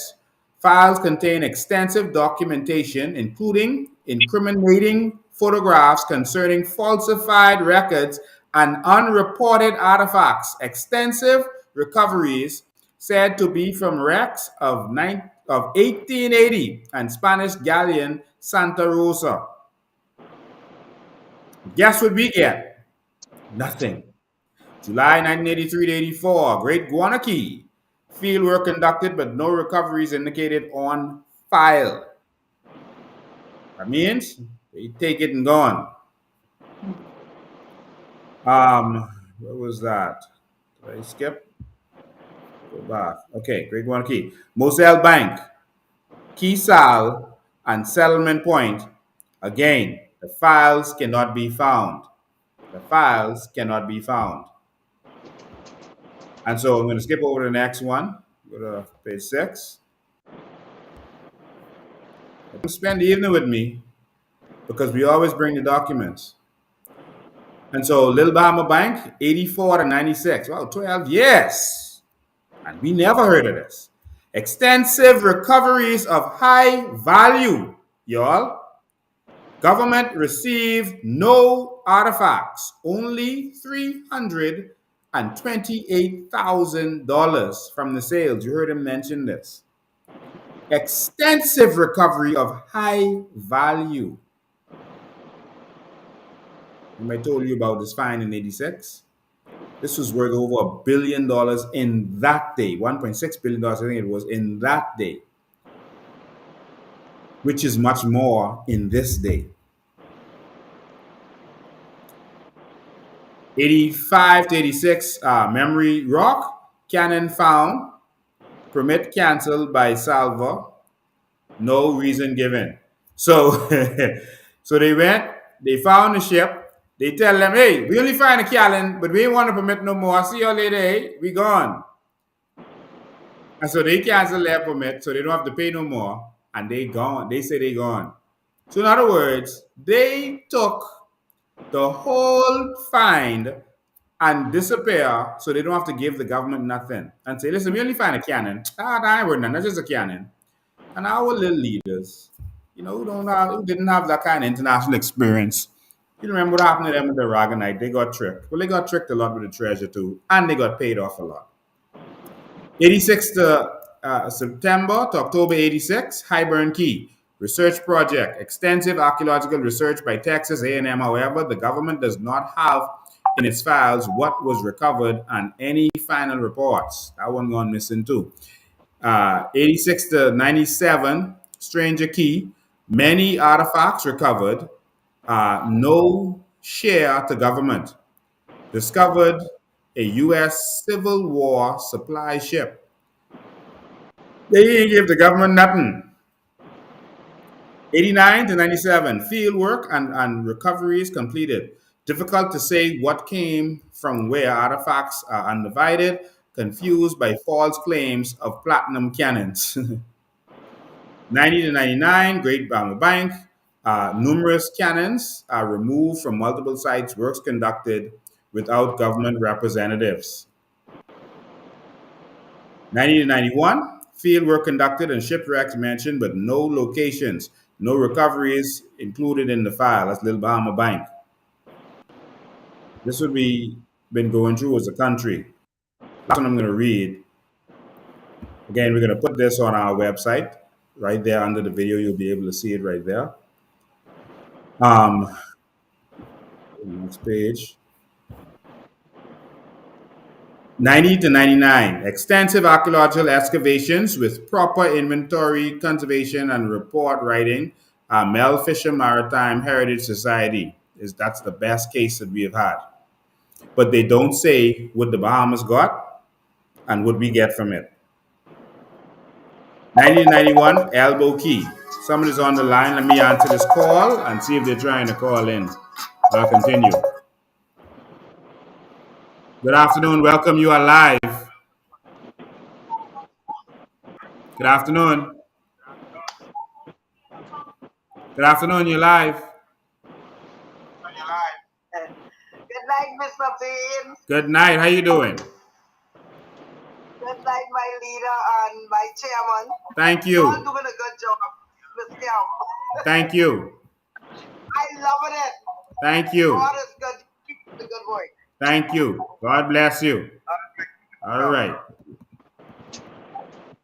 All right. So yeah, that's one of our supporters called, and thank you so much. We always appreciate the engagement.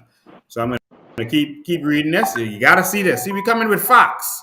We're not coming with talks like these politicians do. We coming with facts.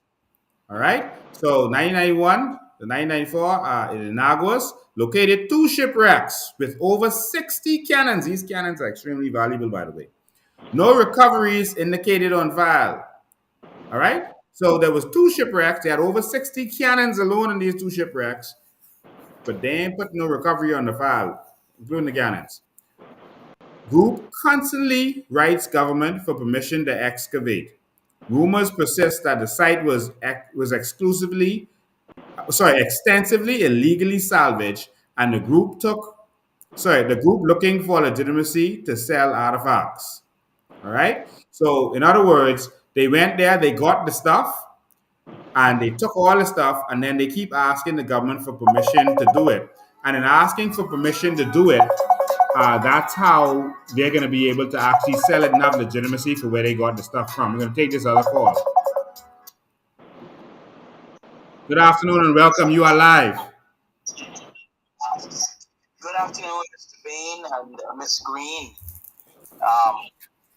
I don't know, but I know this is totally sickening to think about what's been happening to our country. I mean, God has given us so much, and yet our government refuses to share with the Bahamian people. How many Bahamians are suffering today? Yep. How many Bahamians in Grand Bahamas suffering like you don't even understand today? All over the Bahamas, Bahamians are suffering and suffering with no end in sight. But I want to salute you, Mr. President. I want to salute you for the great vision. And look here, I call on every single Bahamian with a boat who has divers. Let's get together. Let's go hunting. Go get the treasure that belongs to the Bahamian people, man. Enough is enough of this. Well, now we can see who's serious, because I don't do talk, I do action. And so if they're serious, we actually know where some of the treasure is, and we're willing to go if Bahamians are willing to participate. We actually know. We know where it is. You know, I don't open my mouth until I know and have all the facts. And so if there are Bahamians ready, we ready.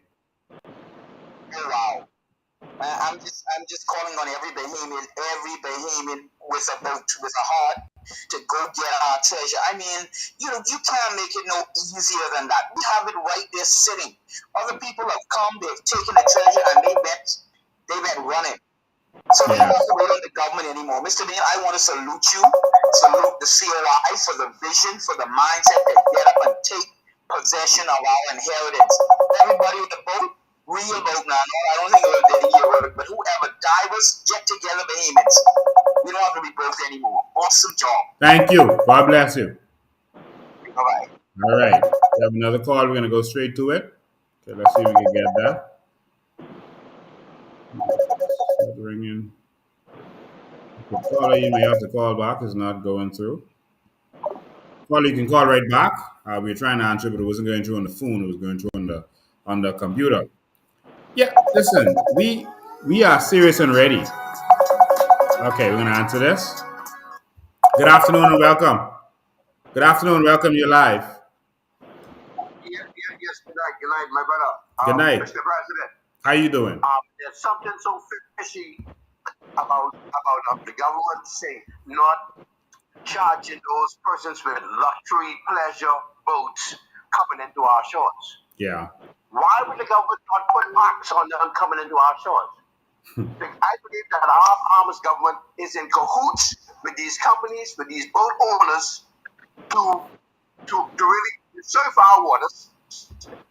Sunken treasures, and a lot of them is a part of it. They bring in all these pleasure cruises, all these pleasure boats, and they are not to be taxed anymore from the government. Nothing goes into the treasury.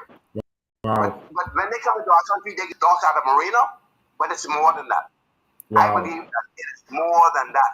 It's a shame and a disgrace. You know, I have some friends out there who are in their like late 60s. These are the hardcore PLP and F and M. They don't have nothing else. They just hard. They just so bent on green, on red and yellow. I mean, it's almost like voodoo on them. Wow. They don't have nothing else.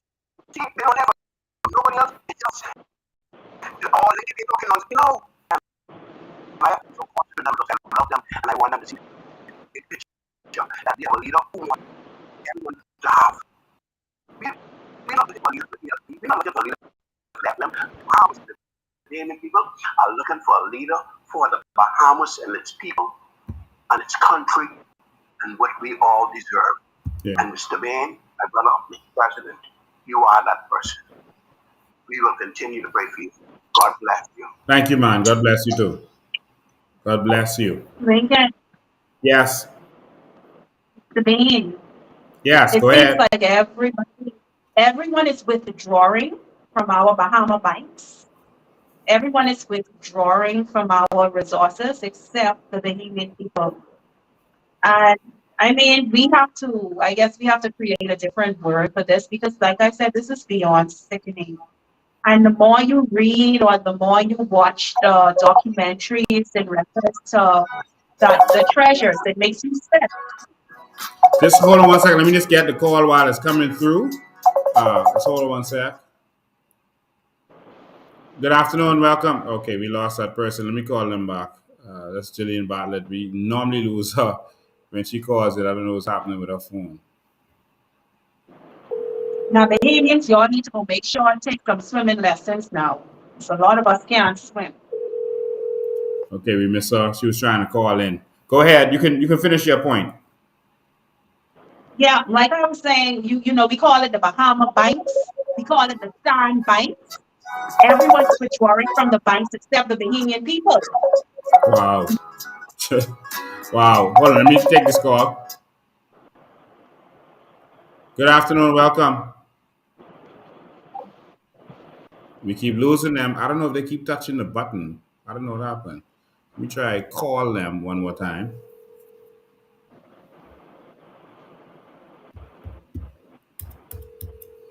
Okay, we're not getting them. I'm so sorry. I don't know why we're not getting through with them. And I feel you. Everyone is withdrawing from our banks except for us. You know, we only can come and mop the floors. And You know? and pay taxes. Yeah, and shine the tables and pay all the taxes, but everyone else is withdrawing from our banks. And so there was a lot of permits, etc. there. We're gonna put it on our website for all of you.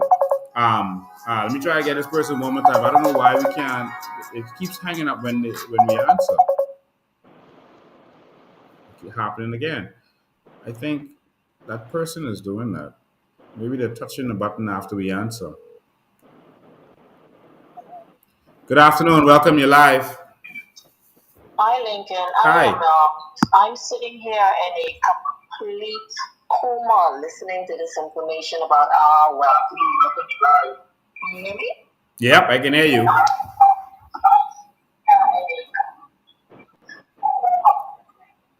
Turn down what you're listening to. Yes. And I have some questions I need to ask because I need to get some clarity. She have to turn down. She have to turn Turn down. down. You're getting a lot of feedback, so whatever you're listening to us on, turn that down and just listen to the phone for now. Okay.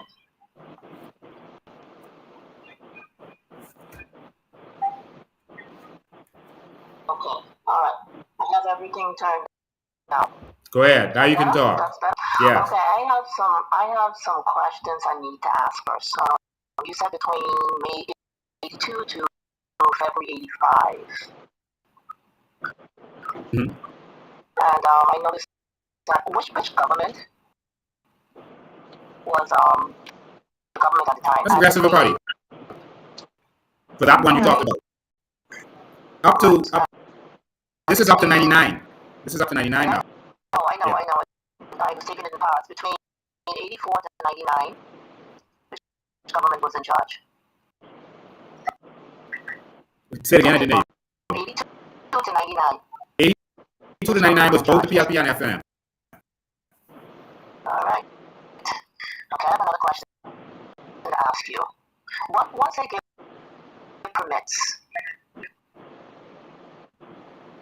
give permits, do they just let people do whatever they want and nobody reports to nobody? And everybody just go out to sea and there's no accountability to these governments? Is this what's happening? That's not what that's what's happening, but not what's supposed to happen. There's supposed to be accountability. All right. So the problem is we've lost all of this money, all this income to our treasury because there was no accountability between the FNM and PLP between May 82 to I think the 1999s. Yep. Okay. So we know what to do from here. I mean, yes, you suggested a going off the shore, right? But shouldn't we bombard them? Shouldn't we show up at their doors and let them know that this here cannot just keep going on and on and on and on? If it ain't NIB corruption, it's not receiving monies from our natural resource. When is it going to stop? We are suffering as a people in the Bahamas, and it doesn't matter what political party you're on. Our country is suffering. Yes. Yeah. Yeah. Okay? This actually have me in a coma right now. Seriously. And trust me, there's more. You think you're in a coma now? I got one more document to drop out there. There's more. All right? So thank you so much for your call. We appreciate it. Ladies and gentlemen, hang in with us today. Hang in with us. All right? Hang with us. We got some more for you. Just stay tuned right where you are.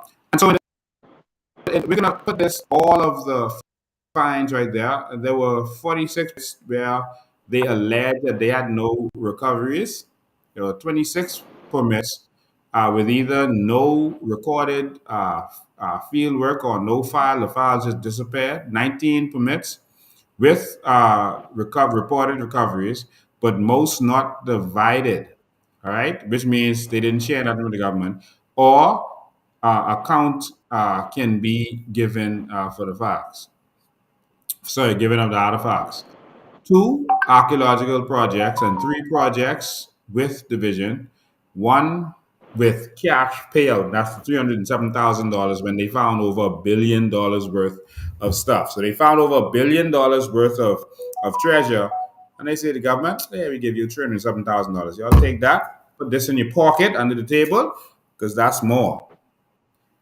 And then put in the government, just so we could say we give them something, give the government itself $307,000. All of these that you're going to see in here, we just don't have time to go through all of them because there's some very interesting ones in there. All of these, none of these made the news. And to this day, they are avoiding this like the plague. They're avoiding this like the plague. And so Lincoln, yeah, you go ahead. said the government received $300+ thousand. Yes.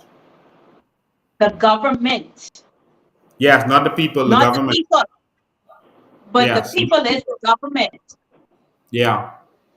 So this fund that they received, it went into a bank account. Did it went into a sovereign wealth fund? Did it went directly into their private accounts? Where did this money go? Because Bahamians feel like they are not deserving of crown land. They're not deserving of the resources we have in this country. They're not deserving of anything. But we have a different class of people in this country, one set of people and foreigners benefiting off of our natural resources. Yeah. They look at you begging for your own resources, but you have persons over here fighting down their brothers and sisters politically for a $5,000 contract. Wow. Is it not begging? Yeah. I have one more document I want to show the public. I'm going to show them because we've gone over 2 hours now. I'm going to show them that on Sunday when we go live. We're going to talk about other stuff because we got some other stuff to deal with. The situation at Arawaki is horrible. I mean, Arawaki right now is filthy. We got some unions getting some money and a lot of stuff has been going on. We're going to touch on all of that on Sunday when we do our recap. You're going to start seeing more presenters with us. You're going to start seeing more people doing some stuff. We're trying to organize a legal aid program for all of you. We're trying to organize that for you so that you can call in. Maria is volunteering to do that. So me and Maria will make sure that you're able to, if you have any legal questions, you can come, you can get your questions answered, et cetera, et cetera. And we're going to do a show to teach people the law, to make sure that you're abreast of what's going on. We have to educate the Bahamian public, okay? And so a lot of you don't really know the law, and you go off what you hear people say, but people make up stuff when it comes to the law. They make up the craziest stuff. They'll say stuff like, oh, you could run the red light after 12 a.m. No law says that. I heard some people before say, "Oh, you can keep a knife as long as it's under 6 inches." Like, no law says that. Like, Bahamians have this thing about making up laws and just saying stuff that they heard other people say. And so we want to make sure that you know your rights, and so that you know what's going on. When you know your rights, is like a power, is a powerful force. You see how I stand up in front of police officers. Now Maria stand up in front of police officers and defense force officers. How we stand up to them, it's not because we have a sword in our hands. It's because we have the law in our hearts. And when we say certain things, they know that they are powerless. And so we are going to make sure that our populace knows the law. All right? We're going to do that. And so we want you to take advantage of that. So we love that, and we love other presenters. Other people are going to be doing different stuff. We're going to call it COI TV, and we're going to be going live, and we want you to pay attention to that. All right. So we open the lines. I can take a few comments. If you see some comments there, that's noteworthy. If you have some questions, you couldn't call in, but you want to put your comment there. Remember, they're also trying to block the comments on these lives, but the comments are coming through. You can see them coming from Facebook and YouTube and etc. right on the feed. That's right next to my screen right there. And so when you watch it again, you'll see that the live comments aren't the same as the actual comments is coming through, because they're trying to block your comments. They're trying to block your voice. They don't want it to be seen that Bahamians are feeling the way they're feeling and saying the things that they're saying. So they're trying to block that. All right. And so, but that's why we put it up on the screen right next to the screen, so that at any time you can see exactly what people were saying at that particular time. Because when you go back and watch this live, the comments on Facebook are not going to be there, but you can see them right there on the screen. We always find a way. We always find a way to make it happen. Someone says, "What happened to your other page, Mr. Bain?" Which other page are you talking about? Because I know it came down on the coalition and we put it back up. The coalition feed on the coalition went down and we put it back up. We're using technology to fight what the government is doing, trying to silence us, and that's why we did this technology, to make sure that you can see your comments, and also so that when they knock us down during the live, once we see it, we can put it back up during the live, which we've never been able to do. Someone says your main page. You mean the Lincoln Bain page? I'm hoping that's still up. I haven't looked at it. I'm hoping that it's down. Yeah, so that's why I was going to encourage our viewers to share the YouTube page or on the Facebook pages. When we start talking about this type of information, they always seem to try to shut it down or shut it down. So, we must be saying some truth. Yeah, in fact, all of let me see. No, one of the Facebook pages is up.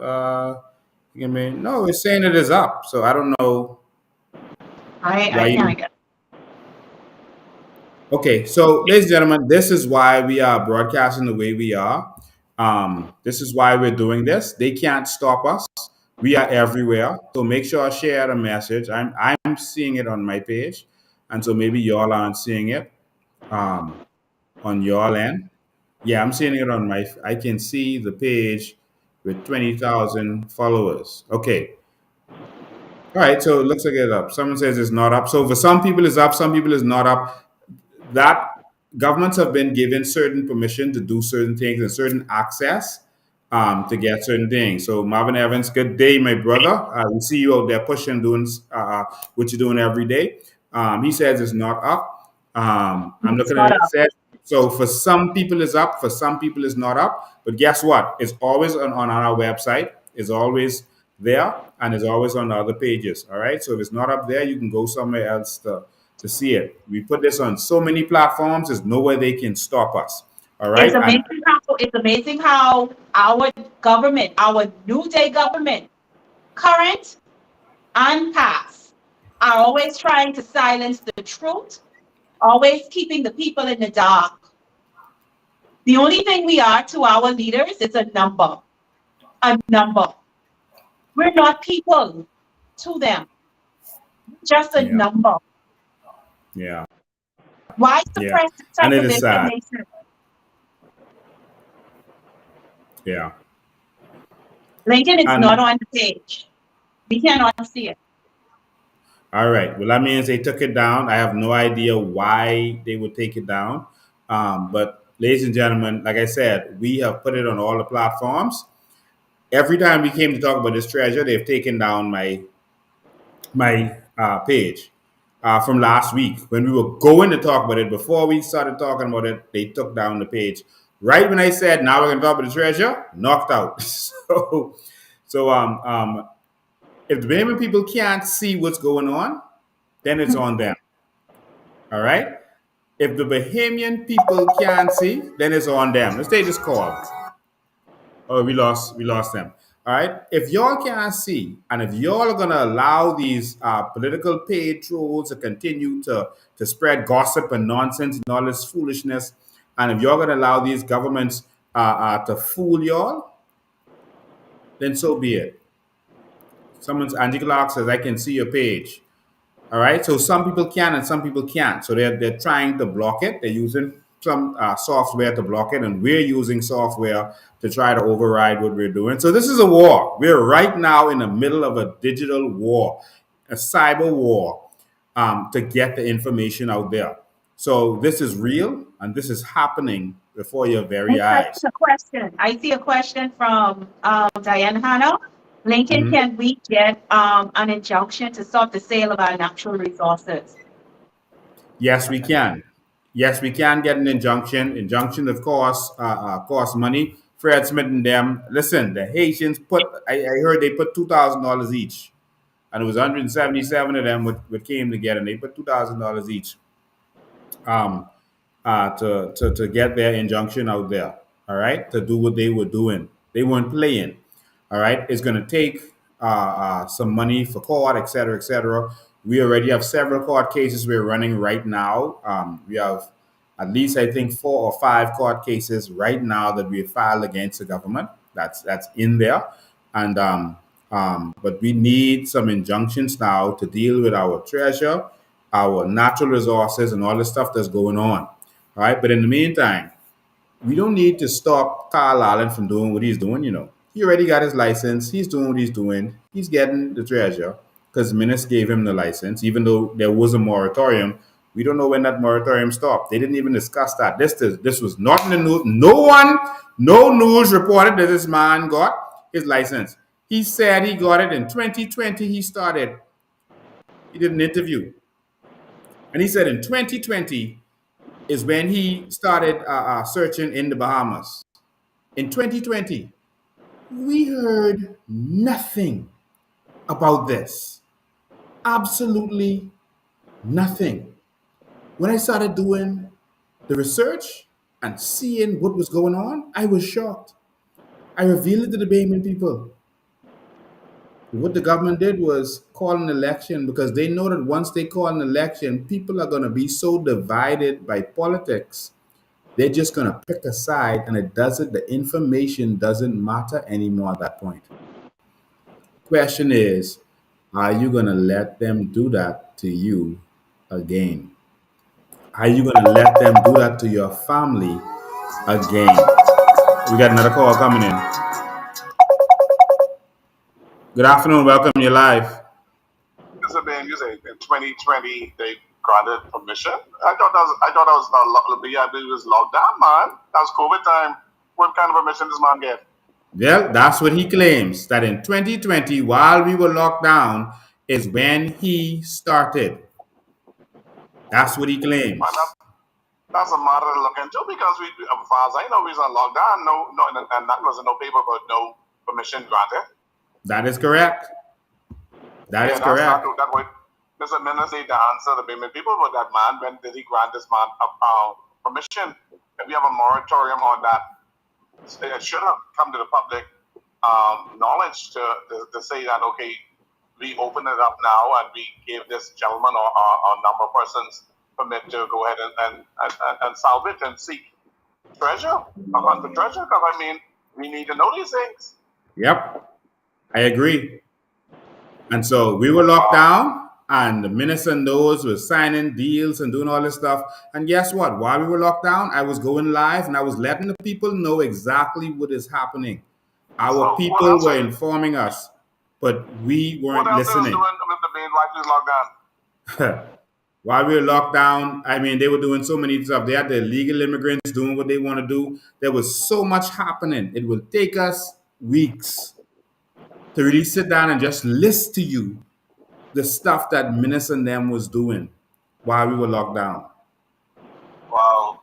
I'm going to actually show an article from Carl Allen where they actually interviewed him. They had question and answers with him.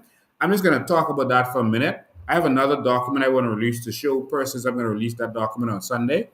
But I'm going to share my screen and show Carl Allen what he had to say about what's going on. All right. Thank you for your call. We must need to call him in and interview him. Yeah, I think we know. Yeah, and we probably need to call him in and see what he has to say so we could jail Minas.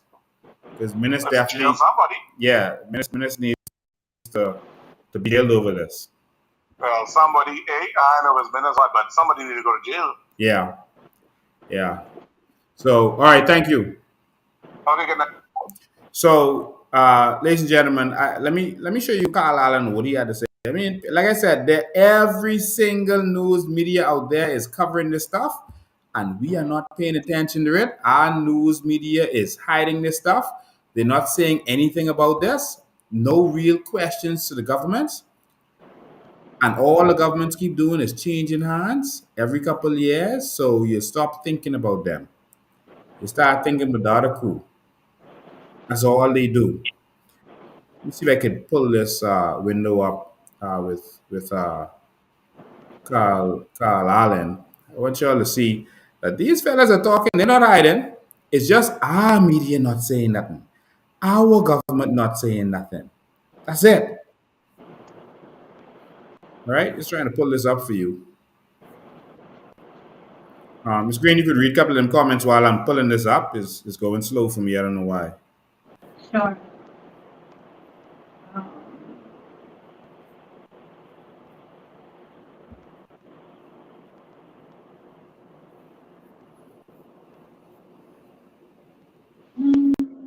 Angie Clark states the media was bought a long time.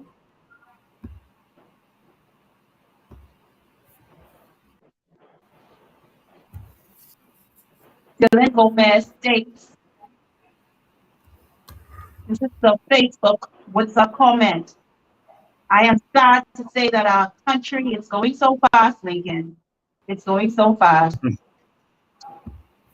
Veronica Ward from YouTube, watching from YouTube, states Bahamians need to now guard our borders from Inagua. Let the Defense Force need our men out there on watch. We need to protect our country because we in a messed up condition. Yeah.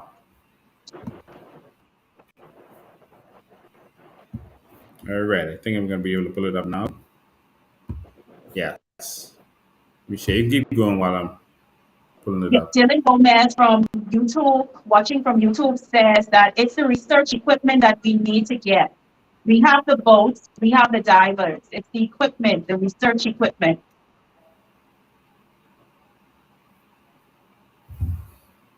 Yes, he is correct. And there are persons willing to invest if they know that there are people who are serious. And guess what? Some of the wrecks have already been discovered, so you don't actually need the equipment for it. It's right there. And like the fella said, there are persons who know exactly where it is. Mr. Pateman, Dr. Pateman. There are persons who know where it is, and there's persons who go there and fish it up every so often. Just come and take some and go. And so I'm sharing my screen now, and the Marlin, which is a well-known uh, publication for persons who are into that sea life. This was an article they did on Carl Allen, meet the fisherman, hunter, diver, philanthropist Carl Allen, passion, um, and they questioned him. They had questioned him like, what are your first memories of Walker's Key? And he talked about his stepfather and how he went up and how he went on the key.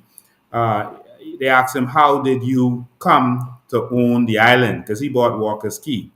And he talked about how he bought it from a 92-year-old woman, not a foreigner. And once our islands or keys or etc. goes to foreigners, it never comes back to Bahamians. And so it went out, and he was able to buy it. What progress have you made, and what challenges have you faced? He said, we started work on the marina, you're talking about on Walker's Key, in 2019, but Hurricane Dorian stopped us in our tracks late that year. We faced everything from the weather, pandemic, et cetera, et cetera. He talked about what all they did and what all they went through, and that's Walker's Key. He says, you were adamant that Walker's remain open to the public rather than becoming a private enclave. And he said he promised that to the lady. He said, treasure hunting is another passion of yours. How did you get started? He said, I have a huge passion for hunting, fishing, and diving, and that incorporates all three. I met Mel Fisher in Key West when I was 20, and I got the treasure hunting bug so badly that I almost did that for a living. I asked him on one time if, et cetera, et cetera. Right? I'm not going to read the whole thing, all right?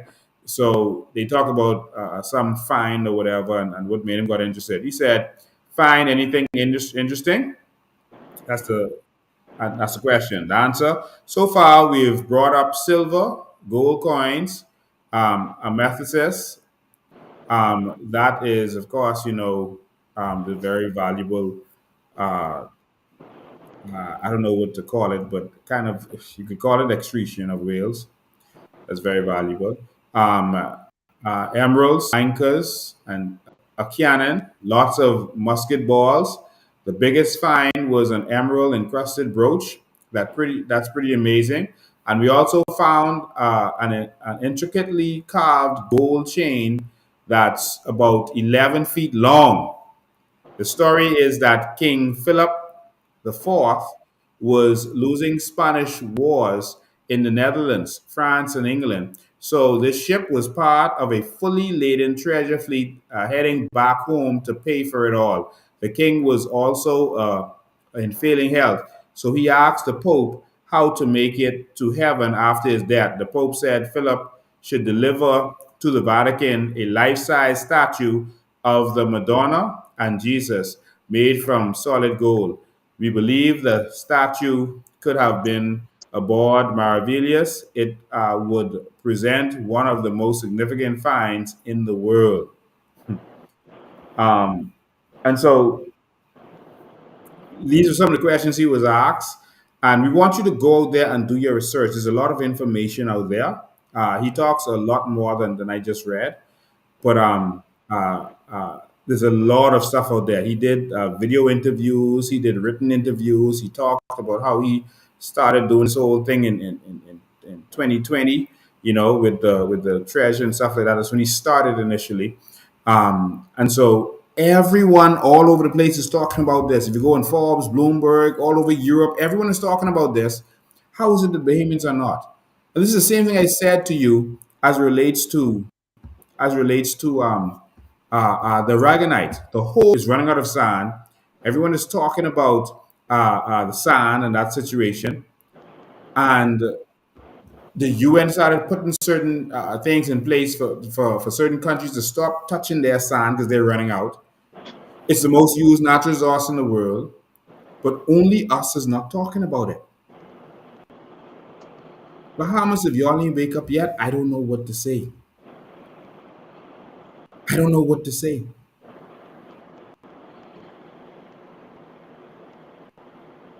They're making billions from us all around. All around. Last week we showed it to you again. What the Attorney General said about the billions they are making from our natural resources. The billions that they're making. In case you missed it, I'll show it to you again. Back. Well, despite international companies making billions of dollars from our country's natural resources, the Bahamas has not seen 1 cent of that money. That, according to Attorney General Carl Bethel. Bethel made those comments while reading the Biological Resources Bill for the first time in the Senate today, which he says will ensure that Bahamians benefit directly from any foreign company using our flora and fauna. For the first time in our history, provide a means to fully regulate the exploitation of genetic and biological information gleaned from the flora and fauna of the Bahamian ecosystem throughout our country, which has been utilized in the past by a bunch of cosmetic companies to make billions of dollars with not a cent coming to the Bahamian people. And so we are, and this bill, when we get to it, and you will see that it is for the benefit of every Bahamian. Every Bahamian will benefit.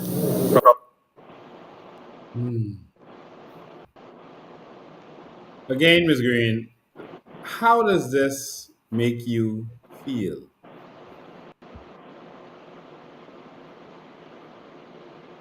By the time as I get through expressing how I feel, people will label me as a very emotional person. But you know what, Lincoln? I think that's what's missing out of our country: emotions, feelings, the love for our people. Because if we truly did love our people, we would want them to see them benefit in this country from the resources of this country. It's just sickening to know that our country is suffering. Our people are suffering from Grand Bahama, Abaco, right here in Nassau. I mean, all throughout our family of violence, we have persons suffering when we're sitting on a gold mine. I mean, you have countries, other countries around the world that are allowing their citizens to benefit directly from their natural resources. Countries with way less problems than what we are faced with larger population. Okay, Wow. we need to realize that the natural resources is the nation's currency. And a lot of the problems and issues that we are faced with in our country when it comes to funding, funding our country in terms of infrastructure, all of our social services, hospitals, schools, education. It's right there, Lincoln. It's right there. And then we Wow. have that new Ministry of Natural Resources and Environment. Mm-hmm. We are actually paying the minister for that ministry to run that ministry. But we haven't heard nothing from that minister concerning that ministry since they got in, Lincoln. And this right here was supposed to be the highlight of our country, our natural resources. But they said Wow. that they started the ministry and everyone praised and clapped and that was it. Wow. So we spoke for a long time today. I see someone going back and forth with someone. I think they're calling him a troll called Trevor Only Me. I think you have some questions that he wants us to address. I don't have a problem taking any questions right now. So if that person have any questions, anything they want us to deal with, we'll do that because that's what we do. And this is the place for persons who have questions, etc. I think they were talking something about the immigration situation. I think they were still focused on that. I think that person had asked, said that all the countries didn't sign. Listen, the countries that didn't sign didn't stand behind Biden on the stage. Grave Davis was standing behind Biden on the stage, supporting it, right? And so let me see. Let me see if Trevor, this person, has something, an actual question, and we can address it. That's what we do. We don't run from questions or anything. If they do, this is the place for it. All right. So we'll just give him a minute, see if he does. Someone was calling just now. We lost them, and so if not, then so be it. But I can say this to everyone listening to this. I am a proud organic Bahamian. I was told of a post by Marlon Johnson. Marlon Johnson. Um, I was told of a post by Marlon Johnson where he is trying to say that we shouldn't be calling ourselves organic Bahamian. It seems like every time there's something to make Bahamians proud or make us feel like we are somebody, there are these same house Negroes like Marlon Johnson who want to bring you as a people down. They want to keep that around your neck. And Marlon Johnson was one of the persons with Minis and and the former Minister of Finance. What's his name? I don't remember. It's Peter Turnquest. Um, who destroyed our economy over the last several years. Absolutely destroyed it. Marlon Johnson was on social media, caught many times lying to the Bahamian people, outright lying, telling outright lies where he was caught. He was caught trying to intimidate because he is an atheist who doesn't believe in God. And everyone is entitled to their opinion. If you don't believe in God, that's your business. We don't care about that. But he comes on social media insulting people who don't believe in God. So while he is saying that it's insulting to others to call ourselves organic Bahamian, he has no problem with insulting you for believing in God, calling you fools and stupid and cursing God on social media. And the government found it right to make him the financial secretary. And it's these same kinds of people that will insult you for your belief, but they don't want you to have. They insult you for your belief, but they don't want you to stand up for yourself.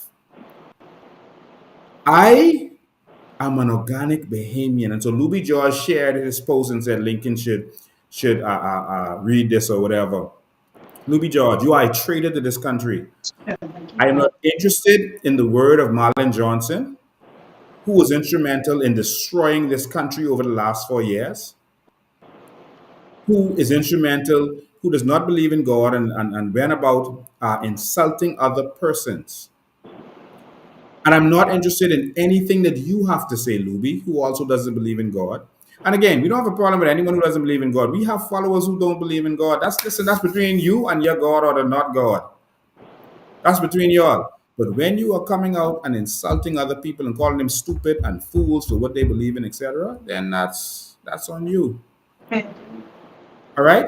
When you and the difference is when you are a leader in government and you are forcing your beliefs on others, whether that's your belief in God or your non-belief in God, when you are forcing that on others, that's a different story. And so when Marlon Johnson was forcing his atheist beliefs on others as a leader in this way, if it was just, him saying he don't believe in God, then, okay, that's his business. But when he is writing on social media to the private schools and saying they have no right to teach children about God in religious knowledge classes when it's a religious school, that's wrong. That's evil. And I had to show him the actual law on it. He read one, but he didn't read right after it. He read where you can't force people to learn about religion in schools, but it said right after that, the next section, it said, but this doesn't go for religious private schools. It said it right there, but he quoted one and didn't quote the next paragraph.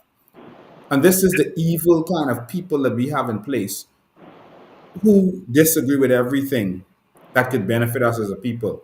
And I spent too much time on them already. Louis Georges, your place is outside of this nation. You are an enemy of the Bahamian people. You have proven that. You condone illegality. You do not speak for all of the Haitian people. There are Haitian people who understand that we don't need this country destroyed. There are Haitian people who understand that we don't want to turn the Bahamas into Haiti with the same corruption, etc. There are Haitian people who understand that. And they support our stance. Our stance is not against Haitians. Our stance is against illegal immigration. Our stance is against corruption. Our stance is against treating Bahamians differently than now you even treat the illegal immigrants. Telling Bahamians they must come off the land, but the legal immigrants, you can't touch them. Telling Bahamians they're criminal for being on land, but the legal immigrants, oh, don't touch them. The legal immigrants can build all the houses they want. But you have a police officer, a white police officer coming and saying, hey, you got permission to build this? You got get off this land and shooting gun in the area? That's what we come to. It's our land, and we take in this. Y'all could like it, love it, or lump it. It's ours, and we taking this. The Bahamians are ready and serious. That treasure in that water is ours, and we taking this. So we want to thank all of you for tuning in tonight. God bless all of you. We was trying to give that person a chance to put their what they had to say there. We didn't see them, but we thank you for your support. We want to ask you to continue your support. You can go to our website and you can donate to us. We cannot do this without you. You can go to our website and you can donate to the cause. You can donate to this movement. We need your assistance. That's the only way we can get this done. We need your help. All right. Again, we got expenses. Those parties have been raping and robbing this country for 50 years. They have their little stuff. They have to raise money. They have their little boat crews and their little different stuff. We need your support. And so make sure you go to our website and you click on the donate button and you donate to us. Okay. Again, we account for every dollar. All of our members can see every dollar in, every dollar out. That is what we do. That is how we operate. All right. And so, ladies and gentlemen, please continue to support what we are doing. This is like a full-time job. All right. For all of us, it's like a full-time job. We are in this. And sometimes we do get weary. Sometimes, it is rough and it is tough. But we keep pushing because we believe in exactly what we are doing. We believe in this. So I want to thank Maria and Charlotte and everybody else who has been pushing and making this happen. God bless all of you. All right. And so, Miss Green, you have any last words before we tune out? Yes, if Trevor can try to call in again, because for some strange reason he thinks that we know is his number to block his number. It makes no sense. So We don't Trevor, block you them. can try, if you can try to call in again, because that was a ridiculous statement. We have to first know your number to block your number. So can you please call in again? Thank you. We will We're going to wait. have from a PLP Troll Live. Ladies and gentlemen, we're going to have from a PLP Troll Live. No, we don't block numbers. There's no reason to. And I don't even know his number to block it. So the phone is here waiting on you. Please call in. We're waiting. I think he just doesn't really want to call in. Call in. I hope you're calling the right number. The number is on the screen that you can call in. We'll wait a few minutes and we'll let you say what you have to say. We'll give you that platform. We're not like the government who is trying to muzzle people, who is spitting out facts or who's spitting out their opinion. We're still waiting. Please call in. Please call in. We're waiting. I don't think he actually wants to call. Trevor, it's 803-5995. 803-5995. Nah, he's not going to call. He's not going to call. This Den Hanna says that he was calling me a liar. Lie about what? We show proof of everything we say. We always give the facts. We don't have anything to lie for. So what was he saying he was lying about? I don't understand what he's saying. All right. So, ladies and gentlemen, we thank you for your support. We don't see him anymore. But again, when we come again live on Sunday, he's welcome to come and he's willing to say what he has to say. We're still waiting. No. All right. So remember, we're tuning live from all over the world right now, including some specific places in Europe, in Asia, and in Russia. Um, we're tuning in live from Facebook, YouTube, etc. So if they block one, you could just go on the next one. What happened last week was they blocked my page, but they we still was up on other pages, and so we had lots and lots of views. All right, someone says give him 1 minute more. Give him 1 minute more. All right, we'll give him 1 minute more. Um, 1 minute more, Trevor. You said you wanted to call in. You have 1 minute more. And again, we listen to let any troll state their piece. The stage is yours, Trevor. Please call in. We really would like to hear from you. No, he's not going to call in. You see, what I love about the supporters of the COI is that they are intelligent. They're intelligent. They do their research and they can actually speak on something. The supporters of some of those other parties, they just want to see who could curse the loudest or shout the loudest. And they don't put thought. They just put raw loyalty to party above everything else. What the COI is about is the Bahamas and Bahamians. All right, this is not even about a party. This is about a nation. This is about a country that we are gonna fight for. And so we thank you for tuning in. We appreciate it. If you love and support what we're doing, please go to our website and support us.